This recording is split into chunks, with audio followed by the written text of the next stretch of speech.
GK வெங்கடேஷ்ட assistant ஒரு பையன் கண்ணேன், ராஜான்னு பேர், நல்லா மியூசிக் பண்ணுவான். ஃபஸ்ட் இம்ப்ரெஷன் சொல்லுவாங்கள்ல, ஆமாம், அது எனக்கு சப்புன்னு போச்சு. ஆக்சுவலாக சொல்லப்போனால் நம்பிக்கை இல்லை. மேஜையிலே தட்டிட்டு, அந்த உட்காந்து இந்த கட்டில் மேஜையில் தட்டிக்கிட்டு, இந்த அன்னக்கிளி யுனைடெடு, இந்த மச்சானம் பார்த்தீங்களா, இப்படி வெரைட்டியாக ஒரு 5-6 பாட்டு அப்போவே படைக்க காமிச்சார், வித்தவுட் எனி இன்ஸ்ட்ருமெண்ட். நான் கொஞ்சம் நேரம் ஸ்டன் ஆகிட்டேன், அப்படியே ரிவர்ஸ் ஆகிடுச்சு. ராஜா பாடின பாடலுக்கு முக்கியத்துவம் கொடுத்து ஒரு கதை எழுதணும்னு நான் நினைக்கிறேன். அதை படமாக நானே எடுக்கணும்னு நினைக்கிறேன். ஸோ அந்த படத்துக்கு நான் வந்து ராஜாவை சொல்லலை. அந்த பாட்டு ரெக்கார்ட் ஆகி போட்டால் வரல, பாட்டு வரல, ரெக்கார்ட் ஆகலை. அது என்னவோ ஏதோ மிஸ்டேக், ஒரு சின்ன தாளம் தப்பிச்சுனா கூட மறுபடியும் ஆரம்பத்துலேருந்து ஆரம்பிக்கணும். ஆமாம், ஃபுல்லாக. அதனால் வந்து எல்லாம் ரெடி பண்ணிட்டு மறுபடியும் ஸ்டார்ட் அப்படின்னாங்க, கரண்ட் போயிடுச்சு செகண்ட் டைம். இதெல்லாம் வந்து இல்லைப்பா பாட்டு மச்சான பார்த்தீங்களா, அதெல்லாம் கிராமத்து பாடம். அன்னைக்கெல்லாம் ஏற்கனவே இருக்கிற பாட்டு தான், எல்லாம் கிராமியத்தில் கிராமத்தில் பாடுற பாட்டு தான். இது அது ஒரு 2-3 படம் தாங்கடா, அதுக்கு மேலே தாங்காங்கிற மாதிரிலாம் சில பேர் பேசினாங்க. இதுக்கு வித்தியாசமாக ஒன்று பண்ணணுங்கிறதுக்காகவே கவி குயில்னு எடுத்தேன். இம்மிடியட்லி படம் இம்மிடியட்டாக குயிலே கவி குயிலே சின்ன கண்ணன் அழைக்கிறான். நான் வந்து அவர் அறிமுகப்படுத்தினது வந்து ஏதோ கடவுள் செயல் தான், எனக்கு கடவுள் கொடுத்த வரம் தான். அவருடைய கெட்டிக்காரன் அவர் வளர்த்துக்கிட்டார். அதுக்கப்புறம் வந்து என்ன அதை செஞ்சோன்னு நம்ம ரொம்ப கெட்டிக்காரன்னு உட்காந்துருலையே, அதுக்கப்புறமும் கற்றுக்கிட்டாரு. அதுக்கப்புறமும் மேலே மேலே மேலே மேலே கற்றுக்கிட்டே இருந்தார். எவ்வளோ கற்றுக்கிட்டாரு, என்னங்க இன்னும் சொல்ல போனால் இன்னும் கற்றுக்கிட்டு இருக்காருன்னு கூட நான் சொல்லுவேன். எல்லாம் மெலடி பேஸ் பண்ணிட்டாரு, வா கூப்பிட்ட மாதிரியே இருக்கும். ஒவ்வொருத்தரும் எவ்வளோ ஆசைகள் இருக்குது அந்த கண்டிப்பாக ஒவ்வொரு மனிதனுக்கும். அதுக்கப்புறம் படத்துலேயே எத்தனையோ படத்தில் அதை ரிப்பீட் பண்ணிட்டாங்க. இங்கே நினச்சி பார்த்தாலும் ஆச்சரியமாக இருக்குது. பிறக்கும் போதும் அழகின்றாய், இறக்கும்போதும் அழகின்றாய், கவலை இல்லாமல் சிரிக்காமல் இருந்தாய் மானிடனேன்னு ஒரு பாட்டு வரும். அந்த சூழ்நிலையில் வந்து கவிஞர் கண்ணதாசன் அவர்களுக்கும் எம்ஜிஆர் அவர்களுக்கும் சின்ன ஈகோ பிரச்சனை. ஸோ எம்ஜிஆர் வந்து கவிஞர் வேண்டாம்னு சொல்லி சொன்னோன்னே அவர் எம்ஜிஆர் என்ன பார்த்துட்டு, சரி பரவாயில்ல கவிஞர் நம்ம பஞ்சு எழுத சொல்லுவோம். பொன்னணியில் பூத்தது பொதுவானில் வெண்பனி தூவும் இளவேனின்னு எழுதினேன். நீங்கள் கவிஞருடைய எழுத்துக்களில் நீங்கள் பார்த்தீங்கன்னா விஸ்வநாதனுக்கு எழுதின பாடல்களை விட மிக அதிகமான இலக்கிய நயங்களோடு எழுதிய பாடல்கள் வந்து மகாதேவனுக்கு அதிகம். அவர் என்ன எழுதினாலும் அவர் ட்ரீட் பண்ணுவார். ஆமாம், உடனடியாக என்ன எழுதினாலும் எல்லாம். இன்றைக்கி எனக்கு 50 வருஷம் ஆச்சு. இப்போ எந்த கல்யாணக்காரங்க வீட்டுக்கு போனாலும் கல்யாணம் முடித்து பொண்ணு வீட்டுக்கு வரும்போது அந்த தவில் நாயனம் வாசிக்கிறவங்க அந்த பாட்டெலாம் வாசிக்கிறாங்க. அந்த காலத்தில் ரெக்கார்டு அது இல்லாமல் கல்யாணம் விட இருக்காதுங்கிற அளவுக்கு அந்த பாட்டு பார்ப்பலாம். மணமகளே மருமகளே வா வா, உன் வலது காலை எடுத்து வைத்து வா வா, குணமிருக்கும் குலமகளே வா வா, தமிழ் கோயில் வாசல் திறந்து வைத்தோம் வா வா. வெல்கம் டு ஹமாம் மனதோடு மனோ. ஹமாம் மனதோடு மனோ நிகழ்ச்சிக்கு இன்னைக்கு வரப்போகிற கெஸ்ட் வந்து ஒரு அஷ்டாவதானி அப்படின்னு கூறலாம். ஏன்னா அவர் பாடலாசிரியர், கதாவசனகர்த்தா, தயாரிப்பாளர், இதை எல்லாத்தையும் மீறி நம்ம இந்தியாவே பெருமைப்படக்கூடிய ஒரு அற்புதமான விஷயத்தை இவர்கள் மூலமாகவே அறிமுகம் செய்தார்.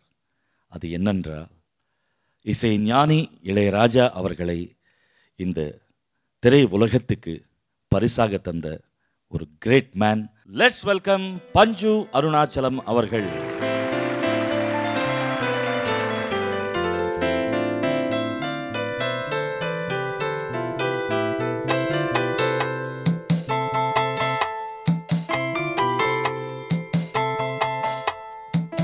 வெல்கம் டு ஹமாம் மனதோடு மனோனே. பஞ்சு அண்ணனை பார்க்கும் பொழுது எவ்வளோ பெருமையாக இருக்கும், எவ்வளோ சந்தோஷமாக இருக்கும். காரணம் என்னென்னா, எனக்கு முன்னோர்களும் சரி நாங்களும் சரி அண்ணனை இளையராஜா அவர்களை பார்க்குறதுக்கு அது பக்தி கூடிய பயம்தான். அவரை பார்க்கும் பொழுது அவ்வளோ பெருமையாக இருக்கும்.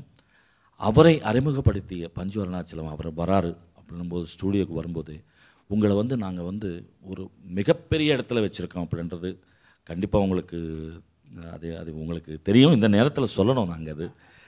ஆனால் பஞ்சு அருணாச்சலம் அவர்கள் அவருடைய வாழ்க்கை எப்போ ஆரம்பிச்சிங்க, இந்த சினிமா துறையில் வரணும் அப்படின்ற ஆர்வம் எந்த வயசில் ஆரம்பிச்சது, அதுக்கு அடிப்படை காரணமாக இருந்த விஷயங்கள் நீங்கள் சொன்னால் தான் எங்களுக்கு நிறைய தெரிஞ்சுக்கணும். நீங்கள் கேட்ட கேள்விக்கு நான் பதில் சொல்கிறதா இருந்தால் ஒரு பெரிய ஹிஸ்டரி புராண ஹிஸ்ட்ரி மாதிரி சொல்லணும். வேணாம், நான் சுருக்கமாக சொல்கிறேன்னே. கண்டிப்பாக சின்ன வயசில் பொதுவாக ஒரு 6-7 வயசு நான் பள்ளிக்கூடத்துக்கு போயிட்டுருக்கிறேன். சரிங்க. ரொம்ப சின்ன வயசு. பெரும்பாலும் என்னுடைய ஸ்கூல் பாய்ஸும் சரி, மற்றவங்களும் சரி, பக்கத்து வீட்டு பசங்க, தெரிஞ்சவங்க, சொந்தக்கார பிள்ளைங்க எல்லாம் இருக்குங்களா, எல்லாம் திருவிழா விளையாடுவாங்க, பந்து விளையாடுவாங்க, அப்போதைக்கு மாதிரி நம்ம விளையாட்டுலாம் விளையாடிருப்பாங்க, நேச்சுரல் குறும்புத்தரம் பண்ணுவாங்க, கலாட்டம் பண்ணுவாங்க, இப்படிலாம் இருக்கும் இல்லையா? ஆமாம். இதில் எதுவுமே எனக்கு பிடிக்காது. நான் ரொம்ப வித்தியாசமானவனாக இருந்தேன். எப்படின்னு நான் விருப்பப்பட்டில்லை. சரிங்க. என்னுடைய இயல்பு அப்படி. தனிமையை ரொம்ப விரும்புவேன். ஓஹோ. எனக்கு ரொம்ப பிடிச்ச விஷயம் என்னன்னா படிச்சுக்கிட்டே இருப்பேன். இப்போ ஸ்கூலில் 6வது வகுப்பில் சேர்த்து விட்டாங்க, அதுலேருந்து 7வது வகுப்பு போகிறேன்னு வச்சுங்களேன். புக்ஸ் எல்லாம் வாங்கி கொடுத்தாங்கன்னா இந்த தமிழ் ஃபஸ்ட்டு, தமிழ் செகண்டு, அப்புறம் வந்து சரித்திரம், பூகோளம், இந்த மாதிரி புஸ்தகம்லாம் வாங்கிட்டு வருவோம். 4 நாளில் எல்லாத்தையும் படித்து முடிச்சுடுவேன். ஃபென்டாஸ்டிக். கதைகள், கட்டுரைகள், கவிதைகள், பாடல்கள், எது கிடைச்சாலும் கண்டதே கற்றால் பண்டிதனாகனு பின்னாடி தான் கேள்விப்பட்டேன். ஆனால் அன்னைக்கு வந்து எனக்கு தெரியாது. எனக்கு ஏன்னா வீட்டில் ஏதாவது பக்கத்தில் போய் கடையில் அது சக்கரை வாங்கிட்டு வாங்கன்னு சொன்னால் கூட வாங்கிட்டு வந்து கொடுத்துட்டு அந்த பேப்பரில் என்ன எடுத்து படிச்சுக்கிட்டு இருப்பேன். ஏதோ ஒரு நியூஸ் இருக்குது, அதாவது பழைய பேப்பர் ஒரு 2 வருஷம் முன்னாடி வந்த படமாக இருக்கும், பத்திரிக்கையாக இருக்கும். இதுக்கு அடுத்தாப்பில் ஒரு வளர்ச்சின்னு எடுத்துக்கிட்டிங்கன்னா, நான் ஈவினிங் ஆனால் அப்படி தனிமையை விரும்புன்னு சொன்னேன் இல்லையா? எங்கள் ஊர் அப்போ ரொம்ப சின்ன ஊர், இப்போ மாதிரி இல்லை. சுற்றி காடுகள்னால் பெரிய இந்த ஊட்டி காடுமா நினைக்காதீங்க, எல்லாம் முள் புதர்கள், இந்த அளவுக்கு முட்டிய அளவுக்கு வளர்ந்துருக்கக்கூடிய செடிகள் குழிகள்லாம் இருக்கும். சுற்றி ரயில்வே ஸ்டேஷன் வரைக்கும் அப்படியே நடந்து நான் பாடு போயிட்டு இருப்பேன். ஜில்லுன்னு காத்தடிச்சிக்கிட்டு இருக்கோம். சுற்றி உள்ள தியேட்டர்களில் இருந்தோம். அப்போல்லாம் வந்து உங்களுக்கு வந்து படம் ஆரம்பிக்கிறதுக்கு 1/2 மணி நேரத்துக்கு முன்னாடி ரெக்கார்டு போடுவாங்க. ஆமாம்மா, ரெக்கார்டு போடுவாங்க. ஆமாம், புது படங்கள்லாம் வருதுன்னா வர்றதுக்கு ஒரு வாரத்துக்கு முன்னாடியே அந்த வண்டி கட்டி அதில் மைக்கெல்லாம் வச்சுட்டு அந்த சாங்ஸ் எல்லாம் போட்டுக்கிட்டு அந்த பிட் நோட்டீஸ் கொடுத்துட்டே போவாங்க. அப்போ தான் சினிமாவுக்கு தான் விளம்பரம்லாம். மாட்டு வண்டி. ஆமாம், கல்யாண வீடுகளை போடுவாங்க, ரெக்கார்டுகள்லாம் போடுவாங்க. இதில் நான் அந்த பாடல்களை வந்து அப்படியே கொஞ்சமாக கேட்டு எனக்கு அந்த பாடல்களை கேட்கறதுல ஒரு பெரிய ஆர்வம் வந்துடுச்சு. இதுக்காக தேடி தியேட்டர் வாசலில் 1/2 மணி நேரம் போய் நிற்பேன். அந்த எப்படா ரெக்கார்டு போடுறாங்களோ. ஆமாம், இப்போ உதாரணமாக எங்கே கேட்டாலும் அப்போது ஆயகான்னு ஒரு பாட்டு, மகால் படம், அமியா இது மீனா குமாரி ஹஸ்பண்ட் டைரக்ட் பண்ண படம், சூப்பராக ஓடிச்சு. What is song? ஆமாம், அந்த பாட்டினுடைய 4 வரி முதல்ல அந்த ஆயகாங்கிற மந்திரம் மாதிரி நம்மளை அப்படியே ஆயகா ஆயகா ஆயகா லாலே லாலே லாலா ஆயகா ஆயகா. இப்போ சின்ன வயசுல கேட்ட பாட்டு எனக்கு என்ன கூப்பிடுறது மாதிரி இருக்கும். என்னை வந்து அப்படியே நீ வா என் கூட வந்துன்னு சொல்லி ஒரு தேவதை என்னை அழைப்பது போல் நான் கற்பனை பண்ணிவிட்டு அதை அப்படி ரசிப்பேன் அந்த பாட்டை. அதுலேருந்து அந்த மாதிரி இனிமையான பாடல்கள்லாம் ரசிக்கிறதுல ஒரு ஈடுபாடு வந்தாச்சு. அப்போ நிறைய உங்களுக்கு தெரியும், நிறைய நல்ல அருமையான பாடல்கள். தேவதாஸ், அப்புறம் வந்து தேவதாஸில் என்ன பாட்டு? தேவதாஸ் பாட்டுனா உலகின் மாயம். அதாவது கண்டசாலா அவர்களுடைய புதல்வர் எனக்கு ரொம்ப க்ளோஸ், ரத்னகுமார். அதனால் அவருடைய பாடல்கள் எல்லாம், அந்த புக்ஸ் எல்லாம் எனக்கு அந்த சின்ன வயசுலேயே கிடைச்சிது. உலகே தெலுங்கில் பாடுறேன். ஜெகமே மாயா மாயா வேதாలలో சாரமில்தேனயா.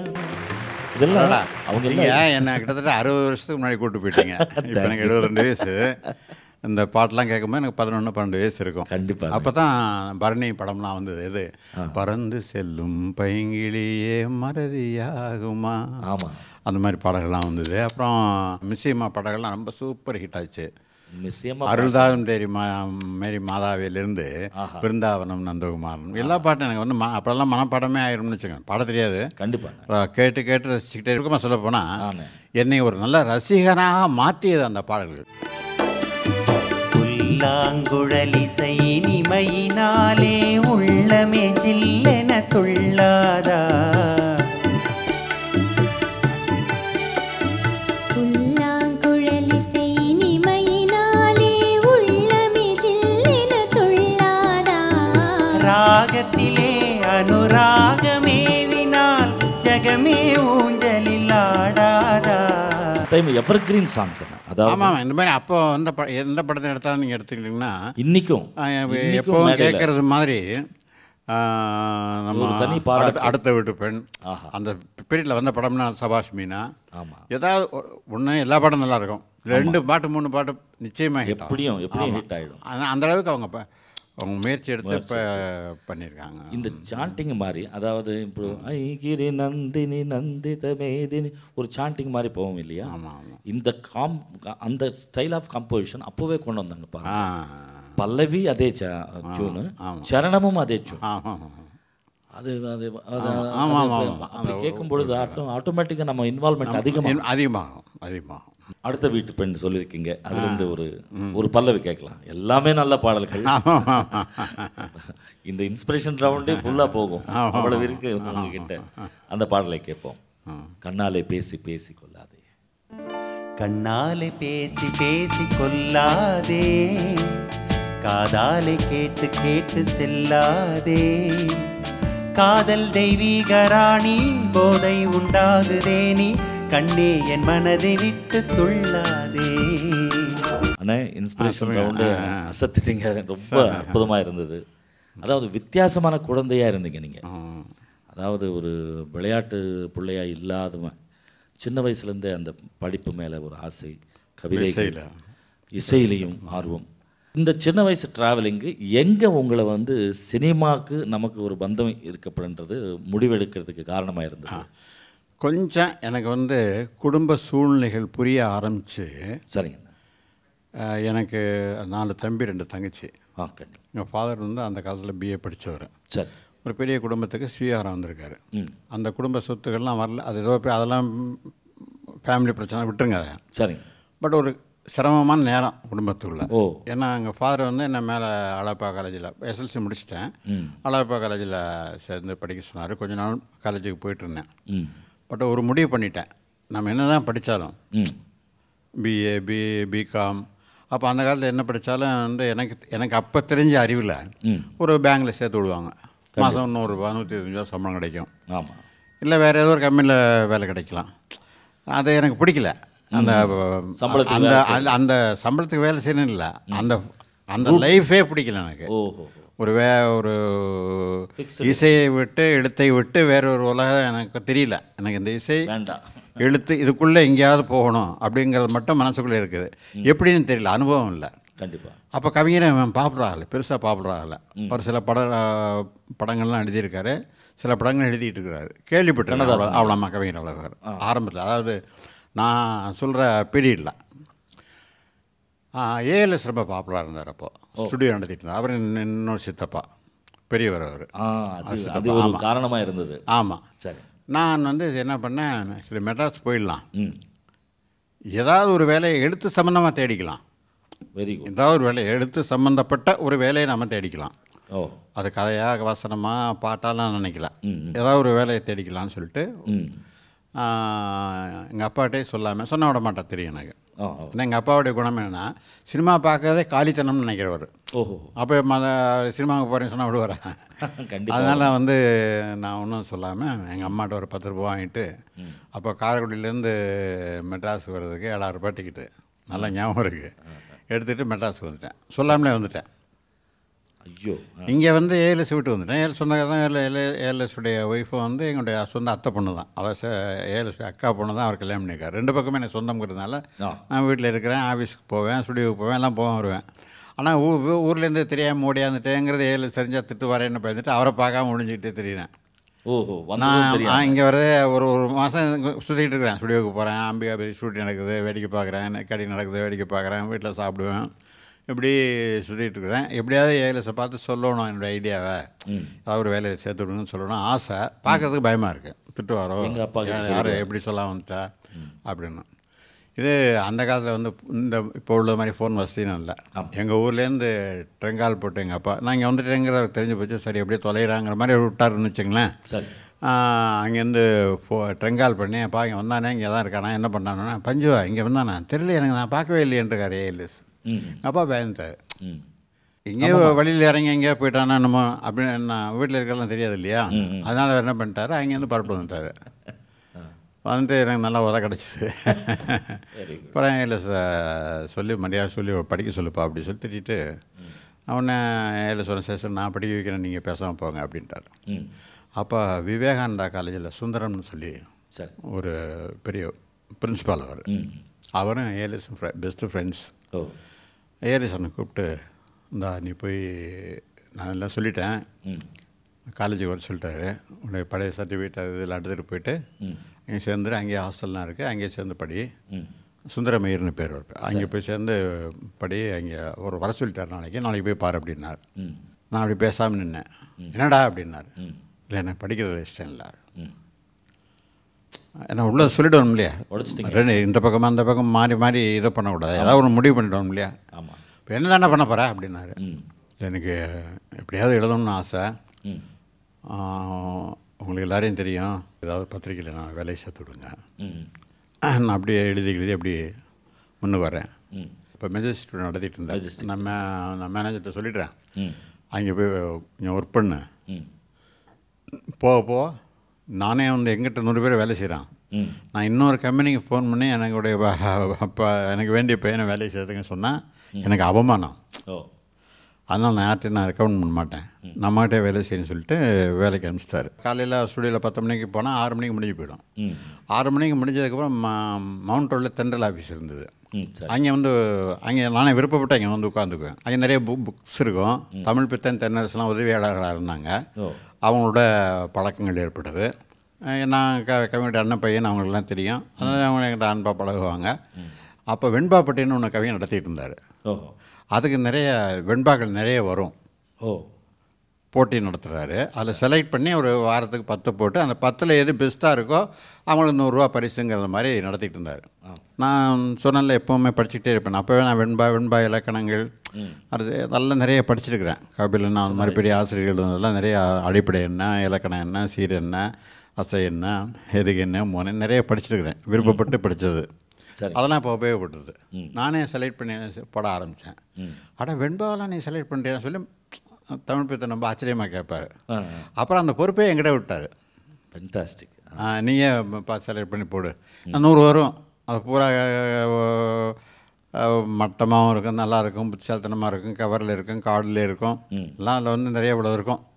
அதை படித்து பார்த்து தேர்ந்தெடுத்து அதில் ஒரு 100 வந்துன்னா 150 வந்துன்னா ஒரு 10 செலக்ட் பண்ணி போடுவோம். இது ஒரு தரம் அதில் வந்து ஏதோ ஒரு சீர் தப்பாக சீரோ அசையோ தப்பாக இலக்கண பிழை உள்ள ஒரு பாடலை நான் செலக்ட் பண்ணி ஃபஸ்ட்டு ப்ரைஸ்ன்னு அதை செலக்ட் பண்ணேன். கருத்து ரொம்ப நல்லா இருந்தது, ஓகே, படிக்கிறதுக்கு ரொம்ப அழகாக இருந்தது, ஆனால் இலக்கண பிழை இருந்தது. ஓஹோ ஓஹோ, அதை நான் கவனிக்கலை. இப்போ இந்த பத்திரிகை வெளியானதுக்கப்புறம் அடுத்த வாரம் வந்து தமிழ் பித்தன்ட்ட ரொம்ப சத்தம் போட்டார். என்ன தமிழ் பித்தன் நீங்கள் கவனிக்கிறீங்க, உங்களெல்லாம் நம்பி பத்திரிகை விட்டு போனேன், என் பேர் என்ன ஆகுது, ஒரு பிழை உள்ள பாட்டுக்கு நீங்கள் வந்து பரிசு கொடுத்துருக்கீங்க. படிக்கிறவங்க ஆடியன்ஸ் என்ன நினைப்பாங்கன்னா என்ன கவிஞன்னு நினச்சிக்கிட்டு இருக்கிறான், இவருக்கு வெண்பா இலக்கணமே தெரியலன்னு நினைக்க மாட்டானா, நீங்கள் செஞ்ச தப்புன்னு அவங்களுக்கு தெரியுமா, கண்ணதாசனுக்கு தெரியலன்னு நாளைக்கு எழுதுவான், என் பேரையே கெடுத்துட்டீங்களே நீங்கள் அப்படின்னு சொல்லி சத்தம் போட்டு போயிட்டார். அவர் கோவம் வந்தால் உடனே கடன்னு பேசுவார், போயிடுவார். கொஞ்சம் நேரத்தில் சரியாயிடுவார். அந்த கோவம் தெரியும். அந்த கோவமாக பேசிகிட்டு இருக்கும்போது பதில் பேசக்கூடாது, நம்ம கம்மன் இருக்கணும். கம்மன்னு பேசாமல் தமிழ் பித்தன் பேசாமல் இருந்துட்டார். எனக்கு இங்கே கடன்னு ஆடுது, ஏன்டா தேவையில்லாமல் நம்ம மாட்டிக்கிட்டோமேன்னு நினச்சிட்டு இருந்தேன். சரிங்களா.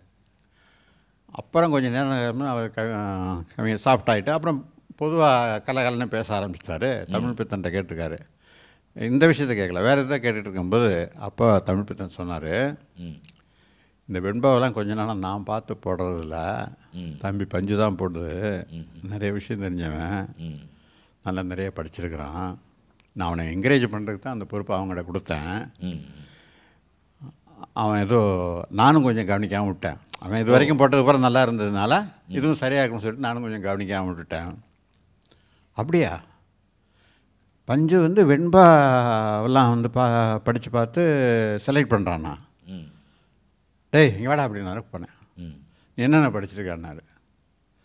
நான் அப்போ சொன்னேன் என்னென்ன படிச்சிருக்கேன்னு. அப்போ எனக்கு வந்து கிட்டத்தட்ட ஒரு 17-18 வயசு இருக்கலாம். நான் வந்து இந்த ஷேக்ஸ்பியரு, மொழிபெயர்ப்புகள், குப்பராஜா கோபாலன், புதுமை பித்தன், கபிலனுடைய வெண்பா இது, அந்த திருமுருகாற்றுப்படை இப்படின்னு சொல்லிட்டு மொத்தம் எல்லாத்தையும் நான் படித்ததெல்லாம் சொன்னேன் நான் அவர்கிட்ட. ம். அவர் கொஞ்ச நேரம் அப்படியே என்னை பார்த்து அப்படியே ஒரு அதிர்ச்சி ஆகிட்டார். அதாவது இந்த வயசுல ஏதோ சும்மா ஒரு 12 வயசு விளையாட்டு பையன் நினச்சிக்கிட்டு இருந்தவன் என்னமோ அதெல்லாம் சொல்கிறான்னு சொல்லிட்டு அவருக்கு ஒரு சந்தோஷமான அதிர்ச்சி தான் அதை நினைக்கிறேன். ஏன்னா அப்படி கொஞ்ச நேரம் யோசிச்சுட்டே இருந்தவர், இப்போ நீ அங்கே என்ன பண்ணுற, ஸ்டுடியோவில் என்ன வேலை பார்க்குறேன்னு அப்போ தான் கேட்டார். அதுக்கு முன்னாடி ஸ்டுடியோ வேலை செய்யணும்னு தெரியும். எனக்கு இந்த இலக்கியத்தில் இவ்வளோ இன்ட்ரெஸ்ட் இருக்குன்னு தெரிஞ்சதுக்கப்புறம் தான் அப்போ ஏன் நீ அங்கே வேலை பார்க்குறாங்கிற அர்த்தத்தில் ஸ்டுடியோவில் நீ என்ன வேலை பார்க்குறான்னு கேட்டார். மாதிரி ப்ரோக்ராம்ஸில் அக்கௌண்ட்டாக இருக்கேன் நான். சரி, அங்கேருந்து என்ன பண்ண போகிறா, கிளிக்க போகிறா, எங்கள் அண்ணனுக்கு அதெல்லாம் ஒன்றும் சரியாக தெரியாது, யாருக்கு என்ன பண்ணுறதுன்னு தெரியாது, நீ என் கூட வந்துருந்தாரு. சரி. இப்போ எனக்கு ரொம்ப தர்மசங்கமாக போச்சு. ஏழு இப்போ இங்கே வரா இருந்தால் நான் கவிஞர்கிட்ட போகிறேன்னா 7 சாலாம் போடா உருடாமல் போயிடா படா அப்படின்னு அவரை விட மாட்டார். சொல்லாமல் வந்தாலும் திட்டுவார். எனக்கு என்ன பயம்னா ஒன்றும் புரியாமல் நைட்டு பூரா யோசிச்சுட்டே இருந்தேன். சரி, நம்ம இலக்குங்கிறத எழுத்து கண்டிப்பாக அதுக்கு கவிஞர்கிட்ட போனால் தான் நல்லது. அவரே கூப்பிடுறாரு, இது ஒரு பெரிய தெய்வ சங்கல்பம் மாதிரி. நம்ம கேட்டால் கூட கிடைக்காது, அவராக கூப்பிட்ருக்காரு, நம்ம போவோன்னு சொல்லிட்டு கவிஞர்கிட்ட சாரி ஏ லிஸ்ட்டை சொல்லாமல், அவங்க ஆஃபீஸ்லேயும் சொல்லாமல், எப்படி வீட்டிலேருந்து சொல்லாமல் ஏ லிஸ்ட்டை வந்தோம், அப்போ ஏ லிஸ்ட்டை சொல்லாமல் கவிஞர் வீட்டுக்கு வந்துட்டேன். அங்கேருந்து நான் ஃபஸ்ட்டு கம்போசிங்க்கு போயிருந்தோம். விடிஎல்எஸ்பி ஆஃபீஸில் கம்போசிங். படம் இவருடைய சொந்த படம், கவலை இல்லாத மனிதன் ஆரம்பித்து அப்போ தான் ஆரம்பிச்சிருக்காரு, நடந்துக்கிட்டு இருக்கு. அது சந்திரபாபு பாடுறது மாதிரி ஒரு பாட்டு விஸ்வநாதன் கம்போஸ் பண்ணி அவர் எழுதுறாரு. அவர் எப்போவுமே அவர் கைப்பட எழுத மாட்டார். அவர் சொல்ல மற்றவங்க அவர் அசிஸ்டன்ஸ் எழுதுவாங்க. அப்போ அவர் நிறைய பேர் இருந்தாங்க. புகழேந்தி, அவினாசிமணி, தமிழ் பித்தன், தென்னரசன், பல பேர் இருந்தாங்க. அன்றைக்கி நான் போய் சேர்ந்தோடனே, சரி நான் சொல்கிறேன் நீ எழுதுறா, சொல்ல எழுதுவியா, நான் எழுதுறேன்னு. அவரை மியூசிக் போடுவார், கவிஞர் உடனே அந்த டியூனுக்கு சொல்லுவார். நான் கடன்னு எழுதுவேன். கரெக்டாக அந்த சந்தம் வரி அதெல்லாம் பிரித்து ரொம்ப அழகாக எழுதுவேன். என்னுடைய எழுத்து குண்டு அழகாக இருக்கும். அவர் என்ன வேகத்தில் சொன்னாலும் எழுதுவேன். எனக்கு அதில் இயல்பாக ஆர்வம் இருந்ததுனால ஒரு தரம் கேட்டால் அப்படியே மனசில் பதிஞ்சிடும். அதுவும் என்னென்னா அவர் ரொம்ப வேகமாக சொல்லுவார், படப்படன்னு சொல்லுவார். மியூசிக் போட்டுகிட்டே இருக்கும்போது சரி, அவர் சொல்லிகிட்டு இருக்க வேகத்துக்கு எழுதுறது ரொம்ப சிரமம். ஆமாம். அதை நான் அந்த வேகத்துக்கு நான் ஈடு கொடுத்து நான் எழுதி பாட்டை ஃபினிஷ் பண்ணி எந்த தப்பும் இல்லாமல் காப்பிலாம் எடுத்து கொடுத்தேன். இன்றைக்கி நினச்சி பார்த்தாலும் ஆச்சரியமாக இருக்குது. பிறக்கும்போதும் அழகின்றாய், இறக்கும்போதும் அழகின்றாய், கவலை இல்லாமல் சிரிக்க மறந்தாய் மாண்டேன்னு ஒரு பாட்டு வரும். அற்புதமான பாட்டு.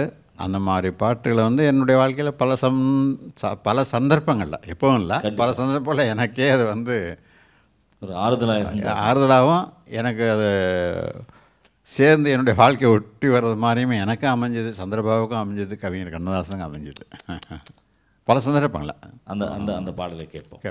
ஒரு நாளேனும் கவலை இல்லாமல் சிரிக்க மறந்தாய் மானிடனே. எத்தனை கருத்துள்ள பாடல்கள், அதெல்லாம் மனதை கவர்ந்த பாடல்கள் எத்தனையோ படத்தில் வராமல் கூட போயிருக்கலாம். ஆமாம் ஆமாம். அந்த வரிசையில் உங்களுக்கு நினைவு வந்ததெல்லாம் கேட்கணும்னு ஆசை.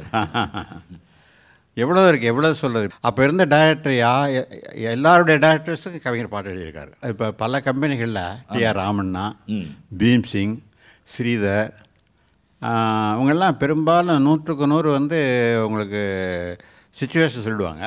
சிச்சுவேஷன் கதையை சொல்லிவிட்டு சிச்சுவேஷன் சொல்லுவாங்க. அதுதான் சில பேர் இப்போ பீம்சிங்லாம் கதையை சொல்லிடுவார், எந்த நேரத்தில் பாட்டு போடாமல் நீங்கள் போட்டுங்கன்றவார், ஃபிக்ஸ் பண்ணிக்கோங்க. ஆமாம் சிச்சுவேஷன். ஆமாம்.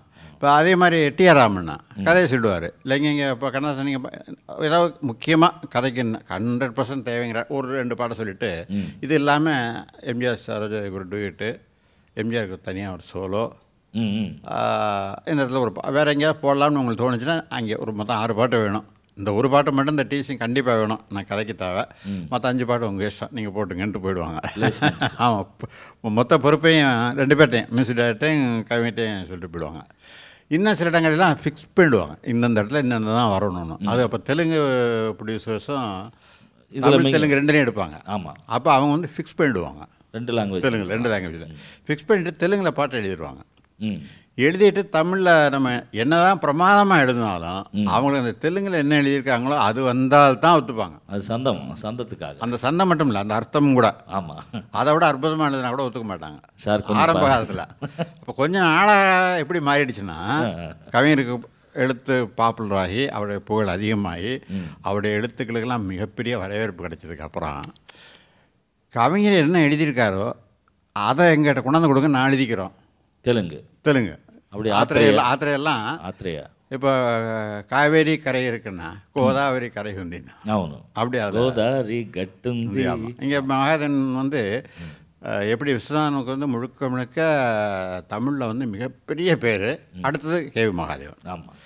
அங்கே எடுத்துட்டிங்கன்னா தெலுங்குல எடுத்தால் முழுக்க முழுக்க கேவி மகாதேவன். அந்த பேர் இல்லை, அந்த ஒரு 7-8 வருஷம் ஆமாம் அவர் தான் எல்லாம் சில்வர் ஜூபிலி எல்லாம் இங்கே ஹிட்டான பாடலாம் அங்கே போட்டிருப்பார், அங்கே ஹிட்டான பாடலாம் இங்கே போடுவார்.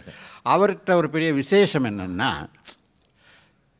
விஸ்வநாத் ராமமூர்த்தி பாடல்களை பொறுத்த வரைக்கும் விஸ்வநாதன் 2 பேரும் சேர்ந்து உட்காந்து ஒன்று சமயத்தில் இவர் கொடுக்குற பல்லவிக்கு அவர் டியூன் பண்ணுவார், பெரும்பாலும் அவர் கொடுக்குற டியூனுக்கு இவர் எழுதுவார். கேவி மகாதேவனை பொறுத்த வரைக்கும் இவங்க 2 பேரும் சேர்ந்து உட்காரது முதல்ல அந்த கதை கேட்கும்போது தான். அதுக்கப்புறம் வந்து கவிஞர் அதுக்கு என்ன எப்போ பாட்டு எழுதணும் இங்கே எழுதணும் எழுதி கம்ப்ளீட்டாக எழுதி கொடுத்துருவார். எழுதி கொடுத்து கம்போசிஷனுக்கு என்ன அனுப்பிச்சிடுவார். அவர் மகாதேவன் சார் அப்படியே உங்களுக்கு தெரியும், அப்படியே உட்காந்துருப்பார். இந்த வாத்தியம்லாம் வச்சுக்க மாட்டார், புகழேந்தி தான் வந்து ஆர்மனி வச்சுருப்பார். என்ன படிக்க சொல்லுவார், இந்த பாட்டை அந்த அர்த்தத்தோடு படிக்க சொல்லுவார், அர்த்தமும் சொல்லுவார். அப்படி கேட்டே இருப்பார். நீங்கள் கவிஞருடைய எழுத்துக்களில் நீங்கள் பார்த்தீங்கன்னா விஸ்வநாதனுக்கு எழுதின பாடல்களை விட மிக அதிகமான இலக்கிய நயங்களோடு எழுதிய பாடல்கள் வந்து மகாதேவனுக்கு அதிகம். அவர் என்ன எழுதினாலும் அவர் டியூன் பண்ணுவார். ஆமாம், உடனடியாக என்ன எழுதினாலும் அவியாரங்கத்தில் பாடுற பாடல்கள்லாம் இருக்கு இல்லையா, ரொம்ப இலக்கியமாக இருக்கும். பல்லவி சரணம்லாம் இருக்குது, அதெல்லாம் தொகுப்பாக அழகாக கவிதையாகவே இருக்கும், முழு கவிதையாக இருக்கும். அதுக்கெல்லாம் வந்து டியூன் பண்ணுறதுலாம் ரொம்ப சிரமம். இதுக்கு எப்படி டியூன் பண்ண போகிறாருன்னு நானே ஆச்சரியப்படுவேன். அதெல்லாம் ரொம்ப அற்புதமாக அந்த வானம்பாடியில் எல்லா பாட்டும் கடவுள் மனிதனாக பிறக்க வேண்டும் கவிஞர் எழுதுனது, அவர் டியூன் பண்ணல. பஞ்சு எழுதிய கடவுள் மனிதனாக பிறக்க வேண்டும், அவன் காதலித்து வேதனையில் வாட வேண்டும், இப்படி ஒரு வசனம் சொல்கிற மாதிரி தான் சொல்லுவார். கடகடன்னு அந்த பாட்டு பார்த்தீங்கன்னா முதல் வரையிலேருந்து கடைசி வரைக்கும் ஒரே சந்தத்தில் தான் இருக்கும். இதை என்ன வந்து படிக்க அவர் போயிடுவார். அப்புறம் மகாதேவன் வருவார். அவர் என்ன சிச்சுவேஷன் அப்படியே அவன் காதலில் தோற்று போயிட்டான், காதலில் நினச்சி வருத்தப்பட்டு பாடுறான். ஓ அந்த ஃபீலிங் வரணும், சரி பாடு. கடவுள் மனிதனாக பிறக்க வேண்டும், காதலித்து வேதனையில் வாட வேண்டும், அப்படி யோசிப்பார். கடவுள் தத்தாயிரமாக தான்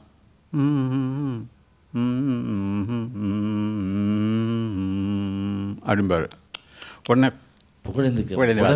அப்படி பிக்கப் பண்ணிக்குவார். அதை என்னக்கா ஒரு காம்பினேஷன் ஒரு அப்படி ஆரம்பிப்பார், அவர் பிக்கப் பண்ணிப்பார், ஆரம்பிப்பார் பிக்கப் பண்ணி. ஆனால் அவர் ஆர்கனைசேஷன் பார்த்து ரெக்கார்ட் பண்ணுவார். எல்லா பாட்டும் எல்லாமே அவருடைய பாடல்களில் அப்புறம் அந்த மாதிரி அவரே இவர் எழுதி அவரை இசையமைத்த பாடல்கள் தான் மிக அதிகம்.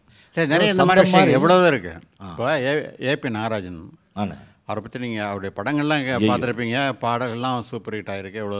ஆமாம், அவர் ஒரு நல்ல நடிகர் கூட. ஆனால் பெருசாக வர முடியல, சில படங்களும் நிறுத்திக்கிட்டார். அப்புறம் டைரக்ட் பண்ண ஆரம்பித்தார். நல்ல எழுத்தாளர். சரி, அவரோட நெருங்கி பழகினவங்களுக்கு தான் தெரியும்.